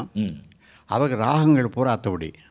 ஆஹா, நல்ல அருமையான குரல் வளமுள்ளவர், அழகாக பாடுவார். ஐயோ, பழைய பாடல்கள்லாம் அழகாக பாடி காமிப்பார். கிரேட். ராகங்கள்லாம் தெரியும். நிறைய இலக்கியம் படித்தவர். இப்போது எல்லாருக்கும் திருவிளையாடலில் வந்த பாடல்கள்லாம் சூப்பர் ஹிட் ஆனது தெரியும். திருவிளையாடலில் அந்த காமெடி சீன் சிவாஜியும் நாகேஷும் பேசிய கேள்வி பதில் அது வந்து சூப்பர் ஹிட் ஆச்சு. இன்றைக்கும் சூப்பர் ஹிட். அதுக்கு ஈக்குவலான காமெடி சீன் அவ்வளோ டைமிங்கோட யாரும் நடிக்கவும் முடியாது, பார்க்கவும் முடியாது. கண்டிப்பாக. ஆனால் அதை கற்பனை பண்ணி கம்ப்ளீட்டாக எழுதுனது ஏபி நாகராஜன். ஆஹா, இப்போ மாதிரி காமெடி இருந்தது நீங்கள் இதுதான் நீங்கள் பண்ணிக்கிங்க அப்படின்ட்டு அவங்க ஏதோ ஒரு பண்ணிக்கிறாங்க, செட்டப் பண்ணிக்கிறாங்க. அது அவங்க அப்படி சிவாஜியோ நாகேஷ் செட்டப் பண்ண விஷயம் இல்லை. அது கற்பனை பண்ணி முழுக்க கேள்வி பதில் அவ்வளோ சுத்தமாக க்ளீனாக எழுதி ஒரே ஷாட் அங்கேன்னு நடந்து அப்படி போய் அப்படி வந்து அவங்க 2 பேரும் அதை அவ்வளோ அற்புதமாக ஆக்ட் பண்ணி அப்படி. எதுக்காக சொல்கிறேன்னா அவ்வளோ பெரிய மேதை அவர். கண்டிப்பாக எல்லா விஷயமும் தெரிஞ்சவர். காய் மேலேயே ஒரு இல்லை, அது என்னென்னா கவிஞருக்கு வந்து இந்த வார்த்தைகள் விளையாடுவதுன்னு சொல்லுவாங்க. ஆமாம், தேன்னா தேன், சிரித்தேன், பக்கம் வர துடித்தேன் அப்படின்னு எழுதுறது. இது மாதிரி இந்த வித்தியாசமான எழுதணும் ஆசைகள் நிறைய உண்டு. அது சந்தர்ப்பம் கிடைக்கும் போது தான் எழுத முடியும். ஆமாம். அப்போது பழைய பாண்டியா வந்து ஒரு 15 நாளில் அந்த படத்தை முடித்தாங்க. ஏன்னா பழைய பாண்டியாவுக்கு கால் ஷீட் கொடுத்துட்டு சிவாஜி அவர்களுக்கு வந்து அமெரிக்காவிலேருந்து அழைப்பு வந்தது விருது கொடுக்கறதுக்காக. அப்புறம் அதுக்கு போகணும். திரும்பி வர 1 மாதம் ஆகும். இவங்க எல்லாம் பிளான் பண்ணிட்டாங்க. அவருக்கு 3 வேஷம், ராதாவுக்கு 3 வேஷம், ஏகப்பட்ட பிரச்சனை. இப்போ பந்தில் சார் கூட புட்டன்னா சிங்கமுத்தலாம் அசிஸ்டன்ட் சொன்னாங்க. ஒரு 4-5 இடத்துல செட்டு போட்டு ராத்திரி பகலாக ஷூட் பண்ணாங்க. அதில் ஒரு 5-6 பாட்டு வேணும்னு சொல்லி சுச்சுவேஷன் சொல்லிட்டாங்க. கவிஞரும் விஸ்வாமுக்கு வந்து பாட்டெலாம் எழுதி கொடுத்தாங்க. ஆமாம். அப்போ வந்து அந்த பாட்டை வந்து அதாவது கவிஞர் எழுதி விஸ்வான் டியூன் போட்ட பாட்டுன்னு எடுத்துக்கிட்டா மேக்ஸிமம் அவங்க பண்ண ஒரு 1000 பாட்டு 2000 பாட்டு இருக்குன்னு வச்சுங்களேன். கண்டிப்பாக அதில் ஒரு 20-30 பாட்டு தான் கவிஞர் எழுதி அவர் கவிஞர் எழுதினா கவிஞர் சொல்லி பல்லவி சொல்லி அவர் டியூன் போட்ட பாடல்கள்னு இருக்கும் இல்லையா. அது ஒரு 20-30 பாட்டு தான் இருக்கும். மேக்ஸிமம் அவருடைய டியூனுக்கு தான் அவர் எழுதியிருப்பார். அதே மாதிரி அவர் டியூன் பல்லவி சொல்லிவிட்டு சரணம் என்ன போடான்னு யோசிச்சுட்டு இருக்கும்போது கவிஞரை சரணம் சொல்லுவார். அதுக்கு டியூன் அவர் போடுவார். இப்படி ஒரு 2 பேருக்கு ஒரு அண்டர்ஸ்டாண்டிங் இருந்தது. 90%. ஆமாம் ஆமாம், மெட்ரிக் தான் எழுதியிருக்காரு பெரும்பாலும். அது வந்து 2 பேரும் கரெக்டாக ஒரு அண்டர்ஸ்டாண்டிங், இந்த இடத்துக்கு இப்படி தான் இருக்கணும் இப்படி தான் இருக்கணும்னு அவர் நினைக்கிறதுக்கும் இவர் நினைக்கிறதுக்கும் ஒரு ஒற்றுமை இருந்ததுனால அது ரொம்ப சுலபமாச்சு. கண்டிப்பாக அவ்வளோது பண்ண முடியுது. அப்போ அந்த அத்திக்காய் காய் பாடல் வந்து வித்தியாசமாக ஒரு பாட்டு டியூன் போடுறியாடா அப்படிம்பாரு இவர். என்ன பெருசாக வித்தியாசமாக போடுங்களேன், ஒரு சேலஞ்சு மாதிரி. ஓகே, பஞ்சம் எழுதிக்க அப்படிம்பார். அத்திக்காய் காய் அப்படின்னு அவரைக்காய் ஆலங்காய் வெண்ணிலை வேணும் வரிசைக்கு வந்து காயிலே வந்துக்கிட்டு இருக்கோம். அப்படி யோசிச்சுட்டே இருந்தார் விஸ்வநாதன். உடனே டியூன் பண்ணார். அத்திக்காய் காய் காய் ஆலங்காய் வெண்ணிலை அப்படின்னு சொல்லிட்டு அவர் டியூன் பண்ணார். காட்சிகள் நீங்கள் சொல்ல சொல்ல கேட்குறதுக்கு அவ்வளவு இனிமையாக இருக்குது. அது கேட்குறதுக்கு மட்டும் இல்லை, நீங்கள் வந்து அற்புதமான கவிஞராக நீங்கள் அவரோட இணைந்து நீங்கள் பயணம் செல்லும் பொழுதே நீங்கள் ஆரம்பிச்சிட்டிங்க இல்லையாண்ணா? ஆமாம். அதாவது அவரோட எழுதிக்கிட்டு இருக்கும் பொழுது எனக்கு அதாவது நான் வந்து அவர்கிட்ட போகணும்னோ அல்லது வந்து ஒரு வேறு எந்த எண்ணமும் இல்லை. எனக்கு என்னுடைய குடும்ப சூழ்நிலை, பெரிய குடும்பம், நான் தம்பி 2 தங்கச்சி, அவங்களாம் படிக்க வச்சுக்கிட்டு இருக்கிறேன். 2 தங்கச்சி படிச்சுக்கிட்டு இருக்காங்க. வீட்டுக்கு செலவுக்கு அனுப்பணும் பணம் அப்போல்லாம் அவங்களுக்கு தெரியும் ரொம்ப கம்மி தான் கொடுக்குற பணம். நான் உதவியாளராக சம்பாரித்த பணம் பத்தலை. அதனால் நான் என்ன பண்ணுவேன், எனக்கு தனியாக முயற்சி பண்ணி வேறு சின்ன கம்பெனிகளில் சந்தர்ப்பங்கள் தேடி போவேன். கவிஞருக்கு தெரியும் சொல்லிகிட்டே போவேன். இப்போ டப்பிங் படம்லாம் எழுதுவேன். நிறைய படம் டப்பிங் எழுதியிருக்கேன். அப்போ புரட்சிதாசன் தான் டப்பிங் உலகத்தில் வந்து அவரும் ஆரூர் தாஸ் தான் கிங்கு. அதனால் நிறைய படங்கள் அவங்க தான் எழுதுவாங்க. எனக்கு ஏதாவது ஒரு 2 படம் 3 படமாக கிடைக்கும். அந்த 1000 ரூபாய் அந்த காலத்தில் எனக்கு ரொம்ப பெருசு, ரொம்ப பெரிய படம். அப்போல்லாம் வந்து ஒவ்வொரு கம்பெனிலேயும் கதை பெரும்பாலும் ஒருத்தர் கதை சொல்லுவார். ஒரு 4-5 பேர் கதை டிஸ்கஸ் பண்ணுவாங்க. அதில் வந்து எனக்கு ஓரளவுக்கு பழக்கப்பட்ட இடங்கள்ல நானும் வரட்டுமான்னு கேட்பேன். வாங்கம்மா அந்த டிஸ்கஷனில் கலந்துட்டு சில ஐடியா சொல்லும்போது பரவாயில்ல நல்லா சொல்கிறானே சரி நான் அடிக்கடி கூப்பிடுவாங்க. இந்த கவிஞர் கூட போகிற நேரம் ப்ரோக்ராம் போகிற நேரம் தவிர எனக்கு கிடைக்கிற மிச்ச நேரங்களில் அவர் மீட்டிங் போகும்போது, அவர் 3 நாள் ஊரில் இல்லாத போது, சனிக்கிழமை ஞாயிற்றுக்கிழமை திங்கக்கிழமை இல்லை காலைல 6லேருந்து 9 இல்லை மத்தியானம் 2லேருந்து 5 இந்த மாதிரி நேரங்களில் நான் தனியாக முயற்சி பண்ணுவேன். அதில் சில கதை டிஸ்கஷனுக்கு போவேன். அசிஸ்டண்ட்டாகவும் போய் ஒர்க் பண்ணுவேன். டப்பிங் பாட்டும் எழுதுவேன். இதெல்லாம் ஏதோ கொஞ்சம் ஒரு வருஷத்தில் ஒரு 2 படம் டப்பிங் பாட்டு கிடைக்கும். சில என்னுடைய கதைகள்லாம் கேட்டு நான் அந்த டிஸ்கஸ் பண்ணுறதை கேட்டு ரொம்ப நல்லா சொல்லி ஒரு நல்ல கதை சொல்லுன்னு சொல்லி கேட்டுருக்குறாங்க. நானும் சொல்லியிருக்கிறேன். அது மாதிரி ஒரு என்னுடைய கதையை ஓகே பண்ணி ஒரு 6-7 ப்ரொடியூசர்ஸ் வெவ்வேறு பீரியடில் ஆரம்பித்தாங்க. என்னுடைய பேட்லுக்கு என்னமோ தெரில, ஒரு 4-5 வருஷமாக அந்த ஆரம்பித்த படங்கள் பூரா 1 5 அடி 2 அடி 7 அடி 8 அடி 4 நின்று போயிடும். அது என்னமோ தெரில. நான் வந்து ரைட்டர் தானே, காரணமும் தெரிஞ்சுக்க முடியாது, எனக்கு உலகமும் தெரியாது, அப்போ வியாபாரமும் தெரியாது, பிஸ்னஸ் தான் என்ன இதுன்னு தெரியாது. ஏதாவது ஒரு காரணத்தினால நின்று போயிடும். எனக்கு ரொம்ப மனசு சங்கடமான நேரம்னு வச்சுங்களேன். அப்போ என்னுடைய நண்பர்களே என்னை வந்து என்ன பண்ணுவாங்கன்னா, எனக்கு பாதிக்கதை பஞ்சர் நாச்சல்னு பேர் வச்சு கிண்டலாக கூப்பிடுவாங்க. அஃப்கோர்ஸ் அது ஒரு காமெடின்னு வச்சுங்க. பட் எனக்கு மனசுக்கு ரொம்ப வேதனையாக இருக்கும். என்ன தப்பு பண்ணோம், டைம் சரியில்லைன்னு சொல்கிறது தான் நேரம் தான் நம்மன்னு நினச்சிட்டு கிட்டத்தட்ட நான் முதல்ல பாட்டு எழுதுறதுலாம் முதல்ல எனக்கு அப்பப்போ ஒரு பாட்டு 2 பாட்டு அப்பப்போ சந்தர்ப்பம் கிடச்சிது. ஒரு தரம் சாரதா வந்து கோபாலகிருஷ்ணன் அவர்கள் முதலில் டைரக்ட் செய்த படம். அந்த படம் முடிஞ்சிருச்சு. கவிஞர் எல்லா பாட்டும் எழுதி கொடுத்தாரு, ரெக்கார்ட் பண்ணிட்டாங்க. டைட்டில்லாம் எடுத்துட்டாங்க. டைட்டில்லே நீங்கள் பாடல் கண்ணதாசன், இசை கேவி மகாதேவன் தான் வரும். எல்லாம் முடிஞ்சு போச்சு. ரிலீஸ் டேட் வச்சுட்டாங்க. படம் பார்த்துட்டு ஒரு கல்யாண வரவேற்பு பாட்டு வைக்கணும்னு சொல்லிட்டு டைரக்டர் ஆசைப்படுறாரு. மகாதேவன்கிட்ட சொல்லியிருக்காங்க. சரி கவிஞர் வர சொல்லுங்கள், உடனே எடுத்து கொடுத்துட்றேன். இன்றைக்கே இப்போ காலையில் டியூன் போட்டு மத்தியானமே ரெக்கார்ட் பண்ணணும், நாளைக்கு நான் ஷூட் பண்ணணும், அடுத்த வாரமாக இந்த மாதிரி ரிலீஸு. அந்த அளவு ஃபாஸ்ட்டு. ஆமாம், எனக்கு உடனே வேணும்னு கேட்குறாரு அவர் கோபாலகிருஷ்ணன். சொல்லி காலையில் எனக்கு ஃபோன் பண்ணாங்கன்னா, கவிஞர் வெளியூருக்கு போயிருக்காரு, கோயம்புத்தூருக்கு, அந்த சுற்றுப்பயணத்துக்கு போயிருக்காரு. அவர் வர்றதுக்கு 3 நாள் ஆகும்னே. அப்படியா, சரி வேற சரின்னு சொல்லிட்டு வச்சுட்டாங்க. அப்புறம் அங்கே என்ன பேசியிருக்கிறாங்கன்னா, சரி நம்ம வேறு யாராவது மருதகாசி அப்போ இருந்தவங்கள யாராவது ஒருத்தர் கேடி சந்தானம் மாதிரி 2-3 பேர் 4-5 பேர் எழுதிட்டு இருந்தாங்க. அப்போது அவங்கள கூப்பிட்டு எழுத சொல்லலாமா அப்படின்னு சொல்லி பேசிகிட்டு இருக்கும்போது மகாதேவன் சார் சொல்லியிருக்காரு, ஏன்னா பஞ்சுவே எழுத சொல்லுவோமே அப்படின்னு சொல்லியிருக்காரு. அவருக்கு என் மேலே என்ன பிரியம்னா, அவருடைய மேனேஜர் கேவி வயலின் மகாதேவன் ஒருத்தர் இருந்தார். வயலின் மகாதேவன், ஆமாம். அவர் நாடக கம்பெனி நடத்திட்டு இருந்தார். அந்த அந்த நாடக கம்பெனியில் நான் தான் பாடலாசிரியர், புகழேந்தி தான் மியூசிக் டைரக்டர். ஓஹோ. அந்த பாடல்கள் எல்லாம் கேட்டு அவருக்கு ரொம்ப நம்பிக்கை என் மேலே ஒரு பேயமும் உண்டு. பஞ்சு இந்த நாடகத்தில் பாட்டெலாம் கேட்டால் ரொம்ப நல்லா எழுதியிருக்கான், அவனை கூப்பிட்டு எழுத சொல்லணும் அப்படின்னாரு. உடனே கோபாலகிருஷ்ணன் நல்லா தெரியும், அவருடைய இதுங்கிறது நல்லா தெரியும். நம்ம பஞ்சுவா பரவாயில்ல எழுத சொல்லுங்களேன் அப்படின்ட்டார் அவர். நான் ஒரு 5-6 பல்லவி, ஒரு 10 சரணம், ஒரே ஆசை, முதல் பாட்டாச்சே. ஆமாம். எழுதி நிறைய கொடுத்தேன். அப்புறம் அவங்க அதை எடுத்துக்கிட்டு டியூன் பண்ணி அந்த பாட்டை ரெக்கார்ட் பண்ணி ஷூட் பண்ணி வெளியில் விட்டாங்க. கவிஞர்கிட்டையும் வந்தோன்னு நான் சொல்லிட்டு இந்த மாதிரி நடந்துன்னா, சரி பரவாயில்ல அப்படின்ட்டார் அவர். அவர் அந்த பாட்டை அப்போ கேட்கவே இல்லை. படம் ரிலீஸ் ஆகி அந்த பாட்டு பயங்கர ஹிட் ஆயிடுச்சு. எல்லாம் இன்றைக்கி எனக்கு 50 வருஷம் ஆச்சு. இப்போ எந்த கல்யாணக்காரங்க வீட்டுக்கு போனாலும், கல்யாணம் முடிஞ்சு பொண்ணு வீட்டுக்கு வரும்போது அந்த தவில் நாயனை வாசிக்கிறவங்க அந்த பாட்டெலாம் வாசிக்கிறாங்க. அந்த காலத்தில் ரெக்கார்டு அது இல்லாமல் கல்யாணம் விட இருக்காதுங்கிற அளவுக்கு அந்த பாட்டு பார்ப்பலாம். அற்புதமான பாட்டு. நீங்கள் கல்யாணம் பண்ணிக்க போகிற ஒவ்வொரு தம்பதியினருக்கும் ஒரு பரிசாக நீங்கள் தந்த பாடல்.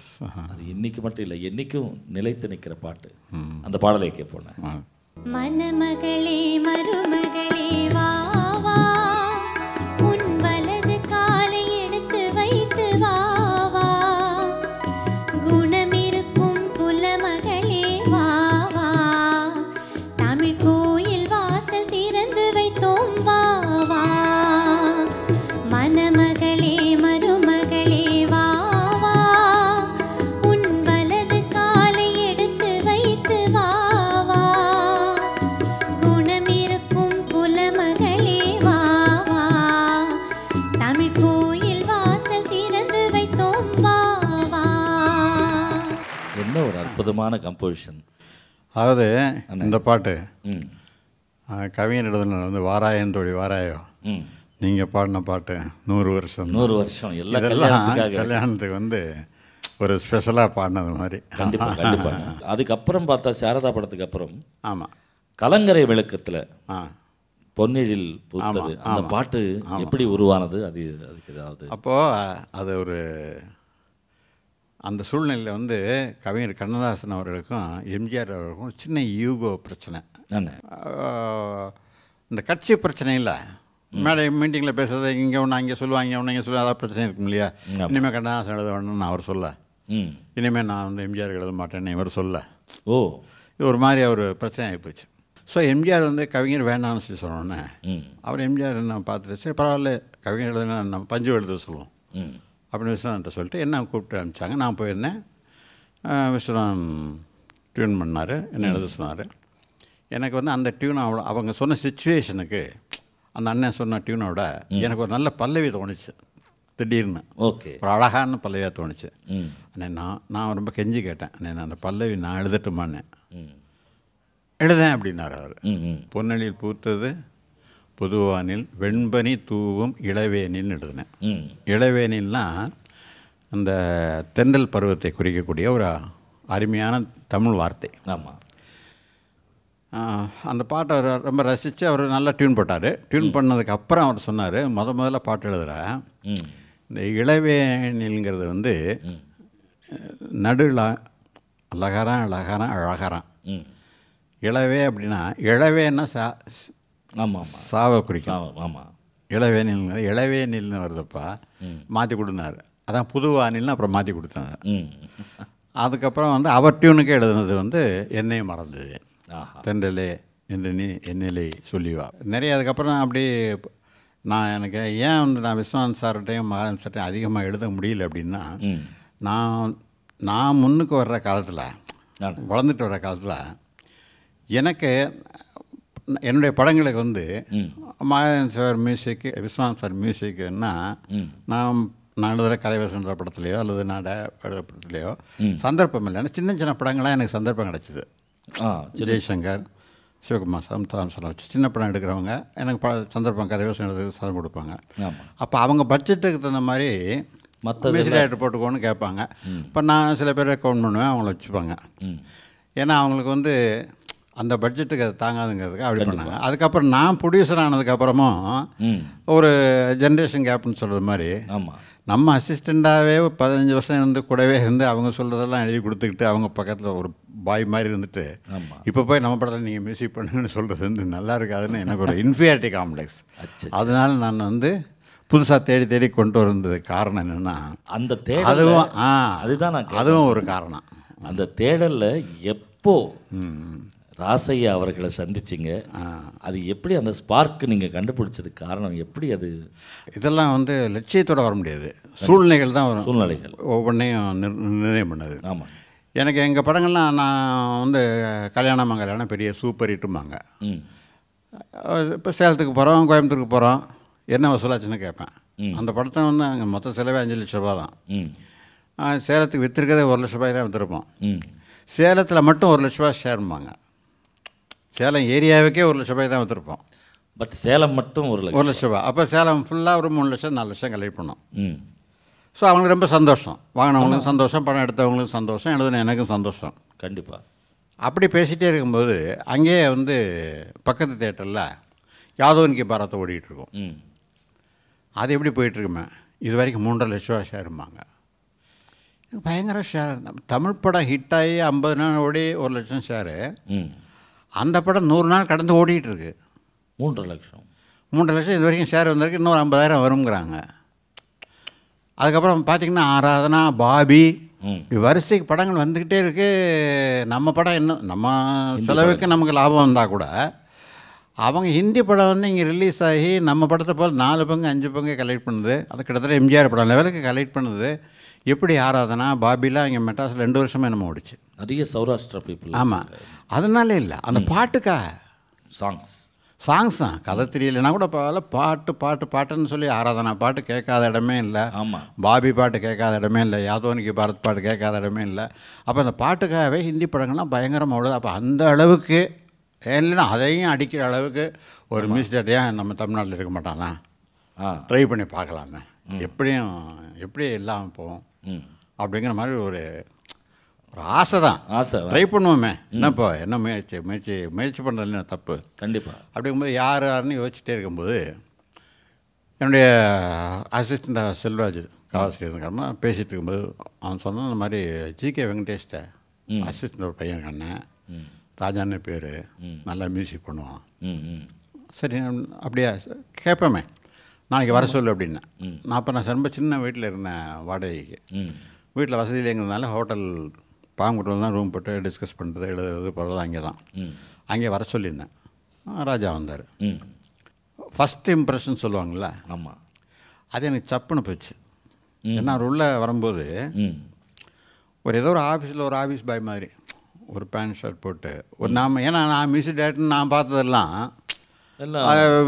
சந்திரம் போட்டு வச்சு ஒரு ஜிப்பா போட்டு ஒரு பஞ்சகஜம் வேஷ்டி கட்டியோ இல்லை சரிகை வேஷ்டி கட்டியோ சந்தனம் ஜவ்வா அதெல்லாம் போட்டுட்டு ஜி ராம்நாத் ஐயர் அவங்க அந்த மாதிரி அது ஒரு அந்த சங்கீத கலையோடு அவங்க வரும்போதே அது ஒரு மாதிரியாக இருக்கும் இல்லையா, என்ன அப்படி தான் இருக்கவங்கிற மாதிரி ஒரு நம்மளை அறியாமலே ஒரு பிக்சர் மனசில் ஒரு பிக்சர் ஃபிக்ஸ் ஆகிடுது இல்லையா. அதனால் அதுக்கு ரொம்ப வித்தியாசமாக ஒரு பையன், ஏதோ ஸ்கூலில் படிக்கிற பையன், ஒரு எஸ்எஸ்எல்சி படிச்சுட்டு இருக்க பையன் மாதிரி வந்து உட்காந்தாரு. வணக்கம் சொல்லிட்டு உட்காந்து வணக்கம் சொன்னேன். எனக்கு ஆக்சுவலாக சொல்லப்போனால் நம்பிக்கை இல்லை. பார்த்த சரி வந்தோடனே அப்படி சும்மா அனுப்புறது. சரி என்ன ஏதாவது பேட்டர்ன்லாம் பண்ணியிருக்கியாப்பா அதை பண்ணியிருக்கேன். சரி இன்னும் யாரும் வரலையா, இன்னும் இன்ஸ்ட்ருமெண்ட்லாம் ஒன்றும் எடுத்துகிட்டு வரலையா, ஒரு அரேஞ்ச் பண்ணி ஒரு தபலா ஒரு வயலின் வச்சுட்டு ஒரு 4-5 பாட்டு பாடி காமிக்கிறேன்னு. இல்லை இப்போயே பாடி காமிக்கிறேன் அப்படின்னா. எப்படின்னா இல்லை இங்கே போய் பாடி காமிக்கிறேன் கேளுங்களேன் அப்படின்னா. சரின்னொடனே மேஜையிலே தட்டிட்டு அந்த உட்காந்து இந்த கட்டில் மேஜையில் தட்டிக்கிட்டு இந்த அன்னக்கிளி ஒன்று எடுது, இந்த மச்சானம் பார்த்தீங்களா, அப்புறம் வந்து வேறு சில பாடல்கள் அதெல்லாம் கூட அப்புறம் வந்து இந்த பத்திரடிலாம் யூஸ் பண்ணார். வாங்கொன்னா ஆமாம். இது மாதிரி வேறு ஒரு 5-6 பாட்டு, அது கொஞ்சம் கிளாசிக்காக வந்து ஒரு பாட்டு, அது நான் யூஸ் பண்ணல, அது பாலாஜி படத்தில் யூஸ் பண்ணாங்க. அந்த கிளாசிக் ஒரு பாட்டு, இந்த கிராமிய பாட்டுக்கு அன்னக்கிளி ஒன்று எடுத, இப்படி வெரைட்டியாக ஒரு 5-6 பாட்டு அப்போவே பாடி காமிச்சார் வித்தவுட் எனி இன்ஸ்ட்ருமெண்ட். நான் கொஞ்சம் ஸ்டன் ஆகிட்டேன், அப்படியே ரிவர்ஸ் ஆகிடுச்சு. நான் என்ன நினச்சேனோ அதுக்கு ரிவர்ஸ் ஆகி என்ன இவ்வளோ பிரமாதமாக பாடுறாரு. ஒவ்வொரு எனக்கு ஏதோ கடவுள் அருளில் நான் இளையராஜாவை சந்திக்கும் போது 600-700 படம் நான் கவிஞரோட அசிஸ்டண்ட் ஒர்க் பண்ணியிருக்கேன். எவ்வளோ அனுபவம். எல்லா மியூசிக் டேரக்டரும் தட்சிணாமூர்த்தின்னு ஒருத்தர், அவரில் இருந்து அது பாப்புலர்னா விஸ்வநாராமூர்த்தி, 2 பேரை விட்டுருங்க, கேவி மாதவன். இது இல்லாமல் எல்லா மியூசிக் வேதா பார்த்திபன் எல்லா படத்துலையும் நான் வந்து எல்லா மியூசிக் டேரக்டரோடையும் கவிஞரால் பழக்கம் இருந்ததுனால என்னோட பாட்டு கேட்டால் இது வந்து பாப்புலர் ஆகுமா, ஜனங்கள் ரசிப்பாங்களா மாட்டாங்களாங்கிறது என்னை அறியாமலேயே எனக்கு வந்து டெசிஷன் மேக்கிங் வருது ஒரு மனசு இருந்ததுனால என்னால் அதை டிசைட் பண்ண முடிஞ்சது, இது டெஃபினட்டாக ஹிட் ஆகும் அப்படின்னு எனக்கு அப்போவே தோணுச்சு. கிரேட். ஸோ நான் அடுத்த வார்த்தையே சொல்ல, அடுத்த படம் நீ தான் எனக்கு மியூசிக் டைரக்டர் இமிடியேட் கன்ஃபார்ம் அப்படின்னு கன்ஃபார்ம் பண்ணிட்டேன். அப்படி கன்ஃபார்ம் பண்ணும்போது எனக்கு வந்து ஏற்கனவே நான் வந்து 2-3 படம் ஒத்துக்கிட்டு இருக்கிறேன். அதில் ஒரு படம் பாதி ஆயிடுச்சு, ஒரு படம் பூஜை போட போகிறாங்க, இன்னொரு படம் கதை டிஸ்கஷன் நடந்துகிட்ருக்கு. அந்த 3 படமும் மியூசிக்கு ஸ்கோப் இல்லாத படங்கள். சரி, ஏதோ ஒரு கதையோட 2 பாட்டு வரும் அவ்வளோதான். அந்த மாதிரி ஃபுல் மியூசிக் ஸ்கோப் இல்லாத படங்கள். அதுவும் இவர் ராஜா பாடின பாடலுக்கு முக்கியத்துவம் கொடுத்து ஒரு கதை எழுதணும்னு நான் நினைக்கிறேன். அதை படமாக நானே எடுக்கணும்னு நினைக்கிறேன். ஸோ அந்த படத்துக்கு நான் வந்து ராஜாவை சொல்லலை. ராஜாவுக்கு நம்பிக்கை போச்சு. ஓஹோ. இன்னும் அடுத்த படம் சொன்னார், அடுத்தாப்பில் வேறு படம் ஆரம்பிச்சிட்டாரு, அதுவும் விஜயபாஸ்கர் தான் பண்ணுறாரு. ஓஹோ. மாடர்ன் தேஸ் ஒரு படம் பண்ணுறாரு, அதுவும் விஜயபாஸ்கர். அது காமெடி, அதில் பாட்டுக்கெல்லாம் ஒரு பெரிய முக்கியத்துவம் இல்லை, ஃபுல் லென்த் காமெடி. பாட்டே 3 பாட்டு தான் மொத்தம், உங்கள் விருப்பம்னு ஒரு படம். சரி, அதனால தான் நான் அவர் போடலை அதில். அது அவருக்கு நன்மை செஞ்சேன் நான். அந்த படத்துலாம் போட்டிருந்தா அவ்வளோ பெரிய ஓப்பனிங் கிடச்சிருக்காரு கண்டிப்பாக. அதுக்கப்புறம் நான் சொந்தமாக என் பிரதர் ஒரு படம் ஆரம்பிக்க சொல்லிட்டு இருந்தார். நான் எல்லாம் அரேஞ்ச் பண்ணி கொடுத்து நான் தான் பண்ணேன்னு வச்சுங்களேன். அந்த அன்னக்கிளி ஆரம்பித்து அவரை மியூசிக் டைரக்டராக போட்டோம். மியூசிக் டைரக்டர் போட்டதில் வந்து பாருங்கள், அது சாங்ஸ் எல்லாம் பண்ணிங்கன்னு ரெடி பண்ணிட்டாரு. ரெடி பண்ணி ஃபஸ்ட்டு டே ரெக்கார்டிங் ஏவிஎம்மில் ரெக்கார்டிங் போகுது. அவருக்கு உடனே வேர்த்து கொட்டுது, உடம்புலாம் வேர்த்து கொட்டுது. ரொம்ப கஷ்டப்பட்டு ரொம்ப பிரமாதமாக ஒரு கிராமிய பாட்டுக்கு நீங்கள் அந்த ஆர்கெஸ்ட்ரேஷன்லாம் நீங்கள் கேட்டிங்கன்னா அந்த மாதிரி ஆர்கெஸ்ட்ரேஷன் ஒரு கிராமிய பாட்டுக்கு பண்ண முடியுமா? ஆமாம், அவ்வளோ அற்புதமாக பண்ணியிருந்தார். அந்த ஆர்கெஸ்ட்ரேஷனை அதுக்கப்புறம் பல பேர் பல படங்களில் யூஸ் பண்ணியிருக்காங்க. அவ்வளோ அற்புதமான ஆர்கெஸ்ட்ரேஷன். அந்த பாட்டு ரொம்ப சூப்பர். அந்த பாட்டு ரெக்கார்டாகி போட்டால் பாட்டு வரல, ரெக்கார்ட் ஆகலை. அது என்ன ஏதோ மிஸ்டேக். கரண்ட் கட்டலாம் இல்லை, கரண்ட்லாம் இருக்குது, எல்லாமே இருக்குது. ஏதோ ஒரு சுவிட்ச் ஆன் பண்ண மறந்துட்டாங்க, ரெக்கார்ட் ஆகலாம். ஃபஸ்ட்டு சாங்கு ஃபுல்லாக போட்டேன். ஏதாச்சும் சின்ன தப்பு இருந்தால் கூட கட் பண்ணாதீங்க. 2ஆவது டேக் எடுத்துக்க, ஃபுல் டேக் பண்ணால் ஃபுல் டேக் உண்மையிலேயே நல்லாவே வந்துடுச்சு. 2ஆவது டேக் எடுக்க வேண்டிய அவசியம் இல்லை. சரி, ரிப்பீட் பண்ணணும்னு பண்ணோம்னா பாட்டே வரல, வெறும் சவுண்டே வரல. ஐயோ, ரொம்ப ஃபங்காயிட்டார். மறுபடியும் 2ஆவது ஆரம்பித்து எல்லாம் ரெடி பண்ணி அப்போ தான் அந்த மோனோ ஆகிட்டேன். மோனோ ரெக்கார்டிங் தானே, எல்லா ஆர்கெஸ்ட்ரேஷன் ரெடி பண்ணி எல்லோரும் சொல்லிக் கொடுத்து எல்லாத்தையும் ரெடி பண்ணி எல்லாம் ஒன்று கூட மிஸ்டேக், ஒரு சின்ன தாளம் தப்பிச்சுன்னா கூட மறுபடியும் ஆரம்பத்துலேருந்து ஆரம்பிக்கணும். ஆமாம், ஃபுல்லாக. அதனால் வந்து எல்லாம் ரெடி பண்ணிட்டு மறுபடியும் ஸ்டார்ட் அப்படின்னாங்க, கரண்ட் போயிடுச்சு செகண்ட் டைம். அப்புறம் ஒரு 1/2 ஹவரில் கரண்ட் வந்துடுச்சு. ரெக்கார்ட் பண்ணால் சக்ஸஸ் ஆச்சு. அதை சில பேர் கிண்டல்லாம் பண்ணாங்க, வேண்டாதவங்க தான் இருப்பாங்களே. அப்போ வந்து இண்டஸ்ட்ரி மொத்தமே ரொம்ப சின்ன ஒரு 20-30 கம்பெனி தான். ஆமாம். விஜயபாஸ்கர் ரொம்ப தங்கமான மனுஷன். பட் அவர் கூட இருந்த ஆட்கள் சில பேர் சொல்ல விரும்பலை. அவங்களாம் வந்து எங்கிட்ட சொல்ல, என் தம்பிகள்கிட்ட வந்து இது ஆரம்பமே சகுனம் சரியில்லை, உங்களுக்காக அண்ணன் எடுத்து கொடுக்குறாரு, வேறு யாராவது மாற்றி போடு, எல்லாம் சரியாக வராது. ஏற்கனவே ராஜா ஒரு படத்துக்கு வந்து பாட்டு போட்டான், அந்த பாட்டு ரெக்கார்ட் பண்ணாங்க, ப்ரொடியூசர் எடுத்து போயிட்டார். இப்படிலாம் வந்து ஏதோ சொல்லி குழப்பமெல்லாம் பண்ணிட்டு போயிட்டாங்க. நான் ஸ்டெப்பானா வந்து ஒருக்காக இஷ்டம் இல்லை, நீங்கள் இப்போ நான் எடுக்கிறேன், உங்களுக்காக எடுத்து கொடுக்குறேன், பட் நான் தானே எடுக்கிறேன், நான் எடுத்துக்கிறேன்ப்பா, உங்களுக்கு இஷ்டம் தான் இருங்க, பார்ட்னராருங்க, எல்லாம் போங்கங்கிற மாதிரி சொல்லிவிட்டு நான் ஃபுல் பிக்சராக போல்டாக முடித்தேன். படம் ரிலீஸ் ஆச்சு.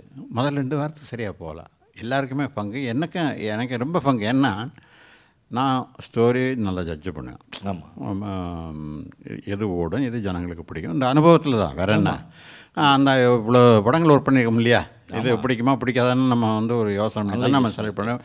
எல்லாத்தையும் என்ன தப்புன்னா காமெடி இருக்குது படத்தில், நல்லா அழகாக இருக்குது, ஃபுல்லாக கிராமத்தில் இயல்பாக எடுத்திருக்கோம், இயற்கையாக இருக்குது, நல்ல ரசனையோடு பார்க்கக்கூடிய அளவுக்கு இசையும் நல்லா இருக்குது, இசையும் சூப்பராக இருக்குது, பாட்டும் சூப்பராக இருக்குது. எப்படி ஏன் 2 வாரம் 1 வாரம் அந்த ஊரில் 1 வாரம் தான் ஓடிச்சு, இங்கே 2 வாரம் தான் ஓடிச்சு, அப்படியே மெட்ராஸை தடுமாறிட்டு இருக்கு.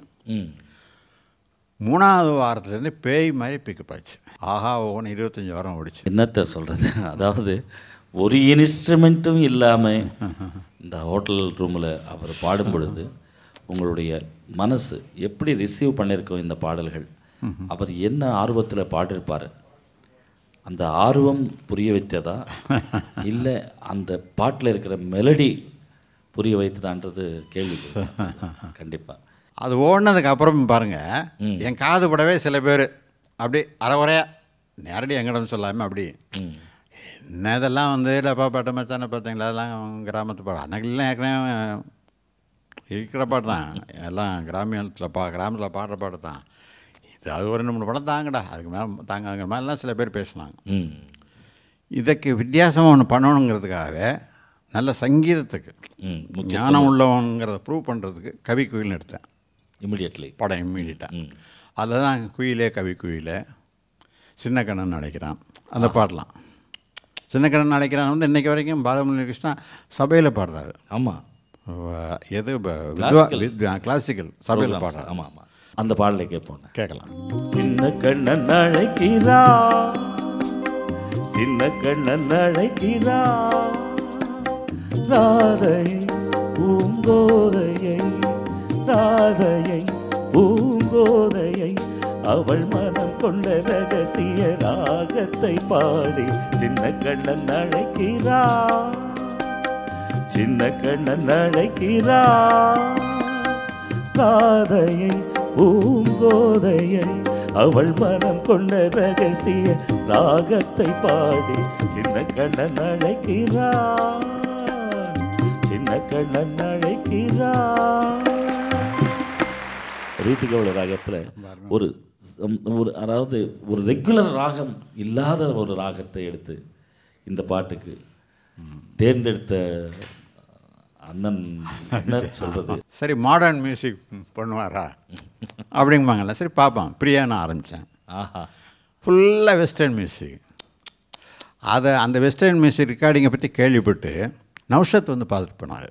அப்படி ஒரு ராஜாவை பற்றி கேள்விப்பட்டு வந்து பார்த்து, நௌஷாத், ஆமாம் நௌஷாத் வந்து அவனுடைய ஆர்கஸ்ட்ரேஷன், அவருடைய வேலை செய்கிற இதெல்லாம் பார்த்து ரொம்ப பாராட்டி ரசிச்சுட்டு போனான். என்ன இவ்வளோ சீக்கிரத்தில் ஒரு சின்ன பையன் இவ்வளோ பிரமாதமாக பண்ணுறான்னு சொல்லிட்டு வாழ்த்திட்டு போனார். அன்னைக்கு நீங்கள் எடுத்த டெசிஷன் அதுதான் இந்தியாவில் இசை ரசிகர்களை நீங்கள்.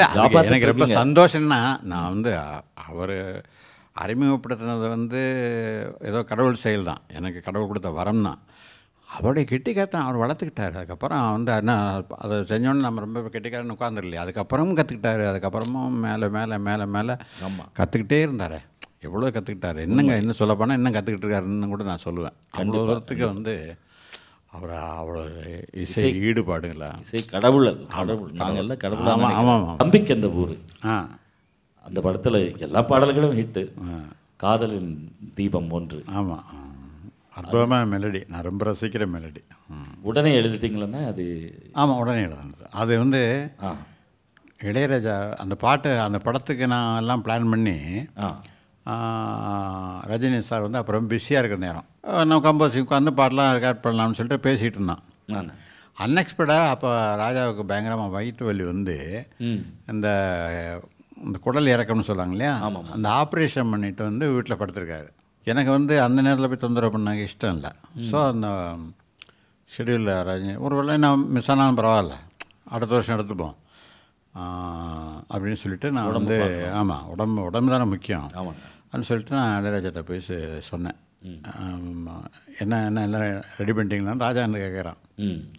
நான் விளையாடுறா பாட்டெல்லாம் இப்படி பண்ண முடியும், நீ முதல்ல ரெடியாகி வா, அப்புறம் பார்த்துக்கலாம், நான் ரஜினிகிட்ட சொல்லிவிட்டு அட்ஜஸ்ட் பண்ணிக்கிறேன், இன்னும் ஒரு 6 மாதமோ 1 வருஷமாகவே லேட்டாக போகுது, அடுத்த வருஷம் கால்ஷீட் வாங்கி பண்ணிக்கலாம், நீங்கள் போட்ட பிளான் எதுவும் மிஸ் ஆகக்கூடாது, கரெக்டாக அந்த பட்ஜெட் பிரகாரம் நீங்கள் படம் பண்ணுறீங்க, நீங்கள் எப்படி இப்போ என்ன விளையாடுறீங்க, உங்களுக்கு என்ன சாங் எத்தனை சாங் வேணும், ஒரு 5-6 சாங் வேணும், நான் பண்ணித்தரேன்.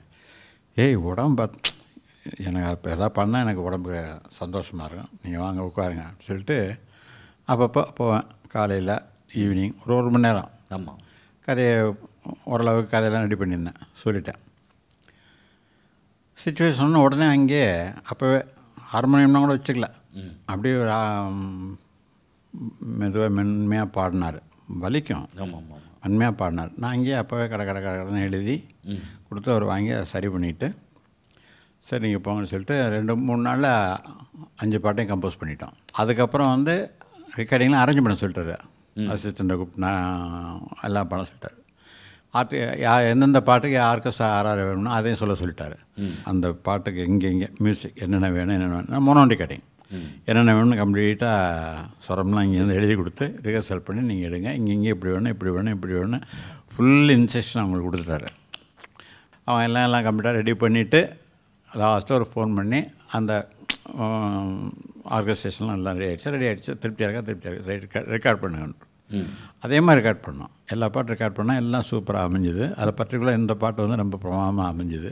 அண்ணே இது போன்ற மெலடி பாடல்கள் மிகவும் ரசிக்கிற பஞ்சு அண்ணன், அதாவது மேடையில் இந்த பாட்டு பாடாமல் இறங்கவே முடியாது பாடகர்கள். அந்த பாட்டு சொல்ல போகிறேன், ஆடாமல் வீட்டுக்கு போக மாட்டார்கள் சனங்க, ஆசை 100 வகை. அது எப்படி நீங்கள் அது கூட பார்த்தீங்கன்னா நீங்களே பாடுறவங்க தான் கண்டிப்பாக உங்களுக்கு தெரியும். ஒரு குத்தாட்டம் மாதிரி தெரியாது பாருங்கள், ரிதம் தான் ஃபாஸ்ட்டு ரிதம் இருக்குது, இருந்தாலும் அதில் ஒரு அழகு இருக்குது. நல்ல ஒரு மெசேஜ் ஓரியன்ட் மெசேஜாக மட்டும் இல்லை, பாட்டே சொல்லலாம்.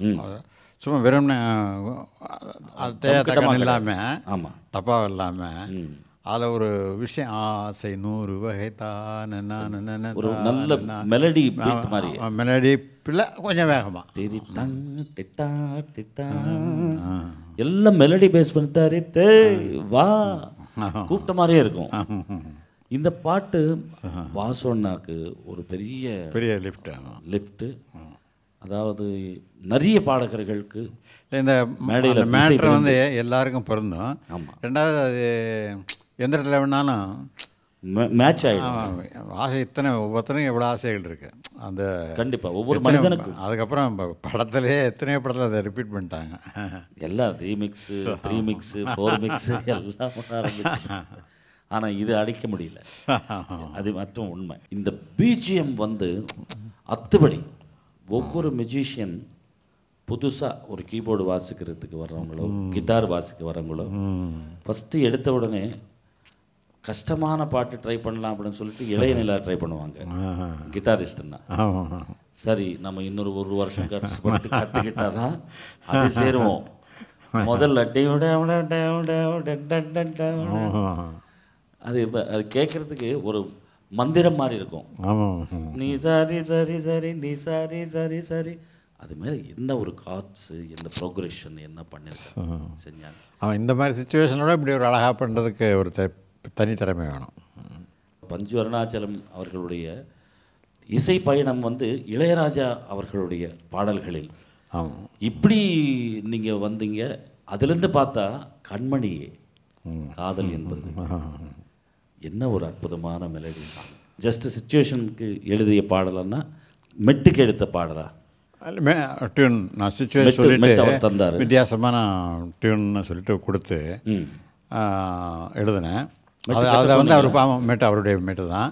அதில் வந்து ரொம்ப புதுமை என்ன பண்ணியிருப்பாருன்னா ம் மூச்சடைக்கு பாடுற மாதிரி ஆமாம் கண்மணின்னு ஆரம்பிச்சிங்கன்னா அது முடிகிற வரைக்கும் ஒரே Continuous-ஆ தம்மில் போயிட்டு வரும். அது ஃபஸ்ட்டு வந்து Breathless மாதிரி. ஆமாம் அது மாதிரி வந்து முதல் பாட்டு தான். இதுக்கப்புறம் வேறு யாராவது ட்ரை பண்ணி பார்த்தாங்க. ஆமாம் அவர் தான் ஆமாம் மறுபடியும் மண்ணில் இந்த காதல். ஆமாம் இதுதான் ஃபஸ்ட்டு சாங். இதே மெட்டில் மெட்டுன்னா ஐ மீன் ரிதம், ம் அதாவது ஒரு ரன்னிங்கு நம்ம போகும்போது ஆமாம் ஆமாம் அந்த வீட்லேயே இன்னொரு பாட்டு எழுதிருக்கீங்க. ஆமாம் ஆமாம் அது என்ன ஒரு சாங் அண்ணே. மகேந்திரன் படம். ஆமாம். பருவமே புதிய பாடல் பாடு அந்த பாடலும் கேட்போம். கேட்பாங்க. பருவமே புதிய பாடல் பாடு, பருவமே புதிய பாடல் பாடு, இளமையின் பூந்தென்றல் ராகம், இளமையின்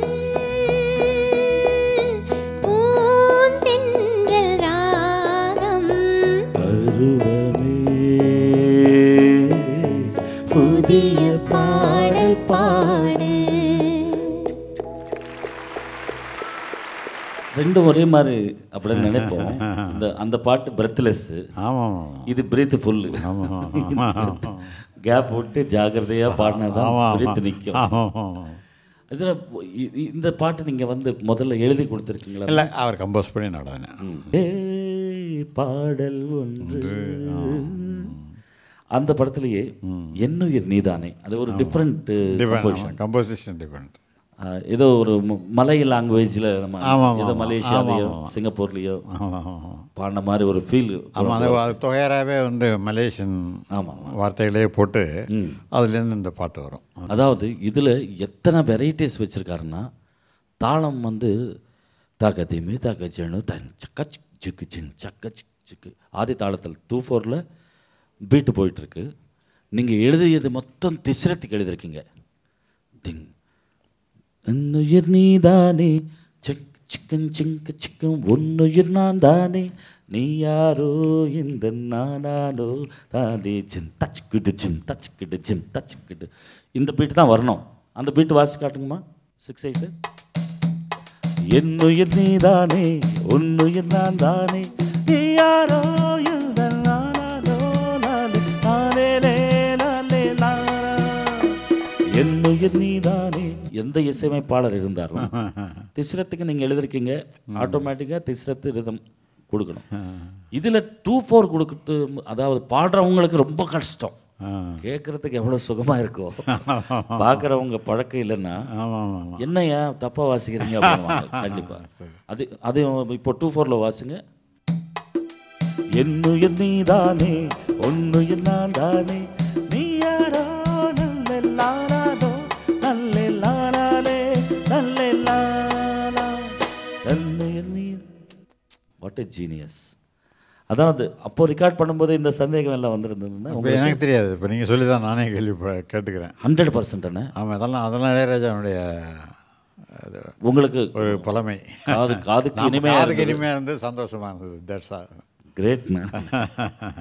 அதாவது எவ்வளவு அவ்வளோ புதுமைகள் பண்ணணும்னு ஆசைப்பட்டு ஆரம்பத்துலேருந்தே அவர் முயற்சி பண்ணி எக்ஸ்பெரிமெண்ட்ஸில் அவர் மாதிரி வேறு எந்த இசையமைப்பாளரும் தொட முடியாத சில பாயிண்ட்ஸ் எல்லாம் அவர் தொட்டு ஜெயிச்சிருக்கார். Hats off at. உல்லாச பறவைகள், அதில் என்ன அற்புதமான பாடல்கள் நீங்கள் எழுதிய பாடல்கள். தெய்வீக ராகம் அந்த பாட்டு ஒரு 2 வரை. அதுக்கப்புறம் ஜெர்மனியில் ஒரு டிஃப்ரெண்ட் சாங், வித்தியாசம்.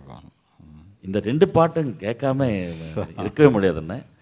அதுக்கு மலரும் நினைவுகள் நீங்களும் என்ஜாய் பண்ணுங்க.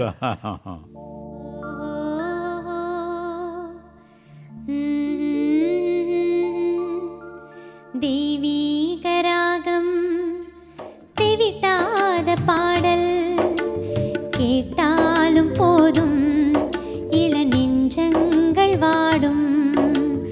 தெய்வீக ராகம் தெவிட்டாத பாடல் கேட்ட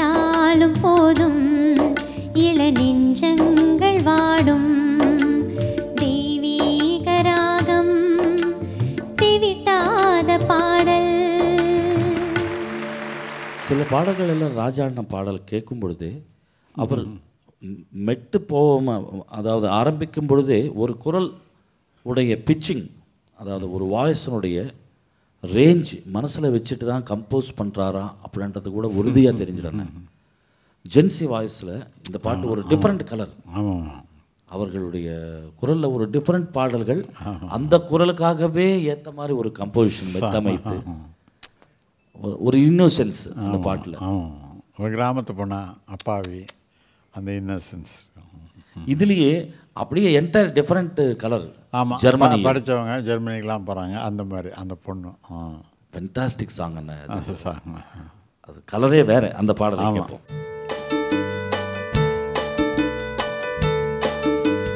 ஜெர்மனியின் செந்தேன் மலரே, தமிழ் மகனின் பொன்னே சிலையே.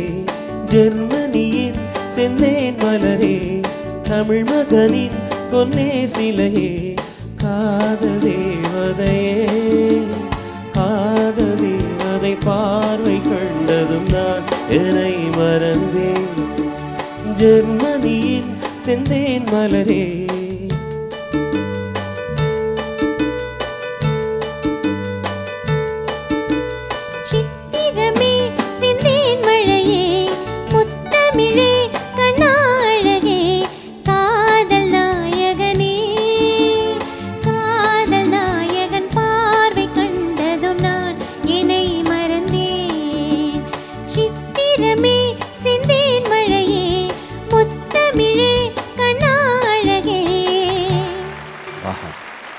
எவ்வளோ நேரம் இந்த பாட்டு கேட்டாலும் அது அப்படி கேட்டுக்கொண்டே இருக்கலான்ற ஒரு ஃபீல் அந்த பாட்டில் கொண்டு வந்தார்.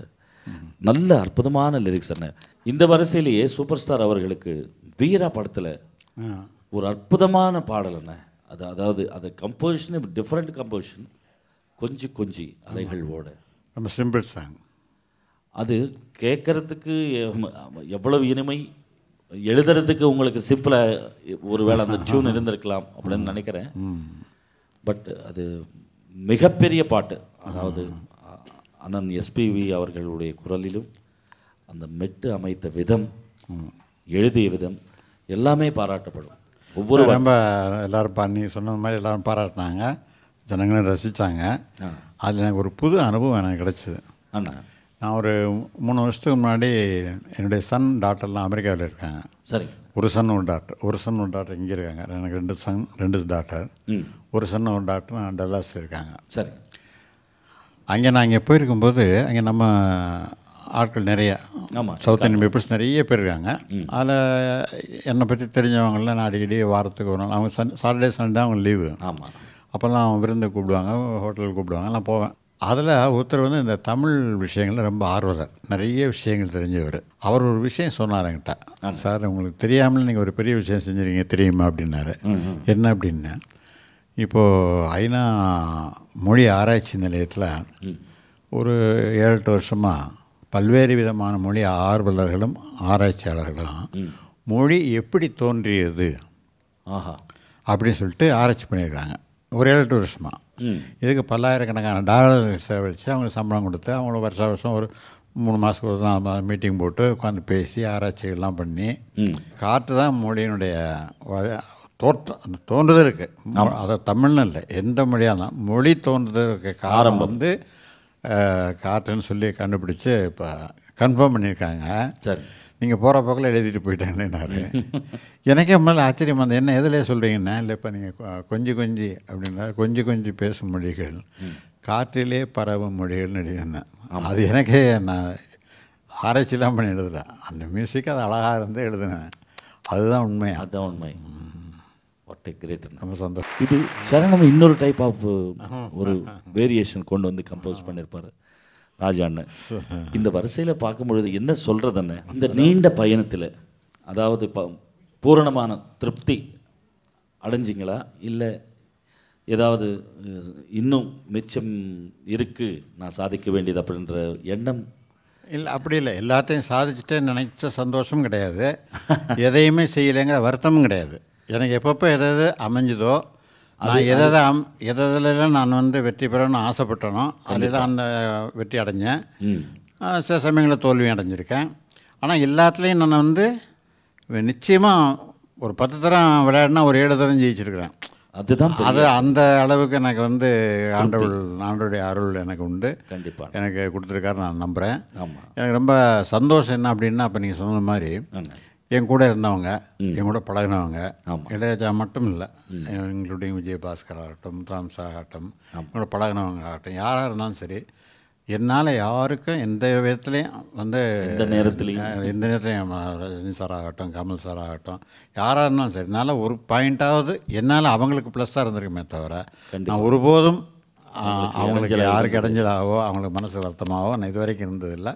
அது எனக்கு பெரிய திருப்தி. மற்றபடி நம்ம நினச்சது எல்லாமே நடக்குமா, சிலது நடக்காமல் போயிருக்கோம், ஏதாவது மிஸ் ஆகிருக்கலாம், அது நம்முடைய வீதி.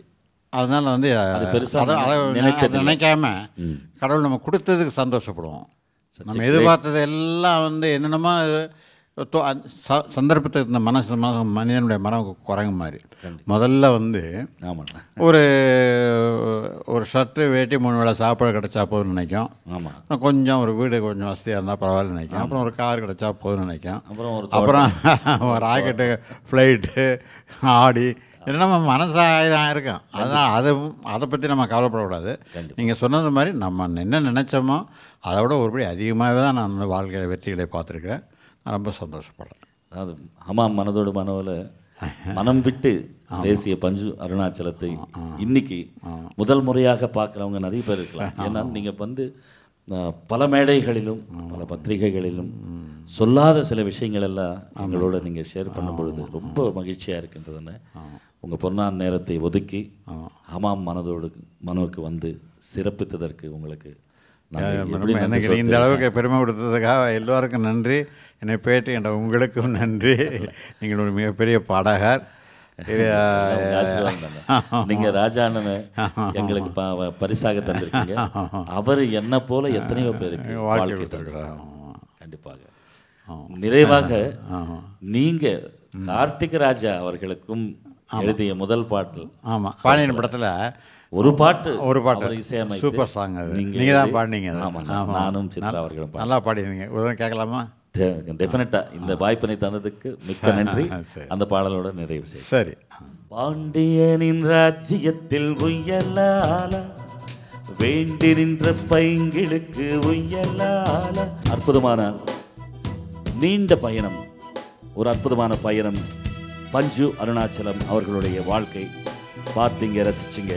மீண்டும் அடுத்த வாரம் மற்றும் ஒரு செலிபிரிட்டியுடன் உங்களை சந்திக்கும் வரை விடை பெறுவது உங்கள் மனோ. தேங்க்யூ.